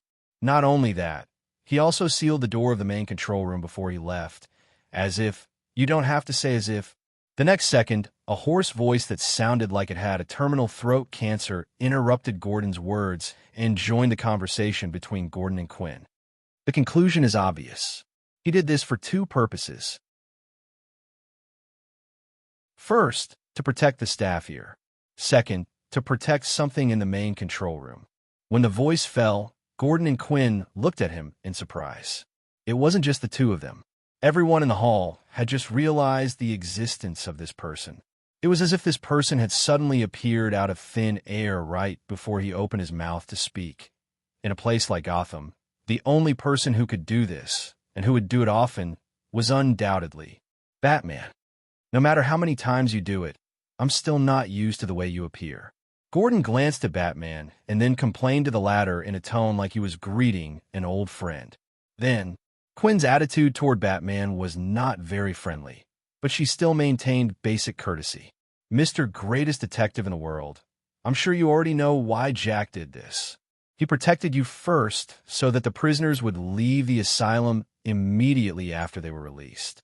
Batman began to answer the other party's question almost without thinking, because he needed these prisoners to run out and help him distract the police. If the prisoners stayed in the asylum and spent their time abusing the staff, the effect of his plan would be greatly reduced. As for his motive for sealing the main control room, at this stage, I can deduce two things. First, it was to prevent the prisoners from using the control equipment inside. If the prisoners enter the main control room, then they could directly open the door of the shelter you're in. In this way, Jack's protection of you would become meaningless. Second, he wanted to keep the surveillance footage there. This conclusion needs to be looked at in conjunction with the previous point. If he simply wanted to prevent the prisoners from using the switch in the main control room to open the door, then he could have just smashed the equipment here. There was no need to seal the entrance. But he didn't do that. The reason? He must have another purpose, and this purpose can only be achieved if the equipment in the main control room is functioning normally and not damaged. Considering it this way, he most likely wants to protect the hard drives where the video files are stored. Batman finished speaking in an orderly manner, leaving Gordon, the professional police officer, and Quinn, the psychologist, stunned. After a long time, Gordon came back to his senses and said, then why did he keep the surveillance footage? According to normal logic, not only should he not keep the footage, he should have destroyed the things that recorded his appearance and actions, right? What he said made sense, but it didn't overturn Batman's reasoning. It only pointed out one of the suspicious points. After we see the footage, Batman thought for 2 seconds before he continued. We'll naturally know what he's up to. You're tuning in to the Warrior Lore YouTube channel. Don't forget to subscribe and join us on this journey to catch the most captivating stories.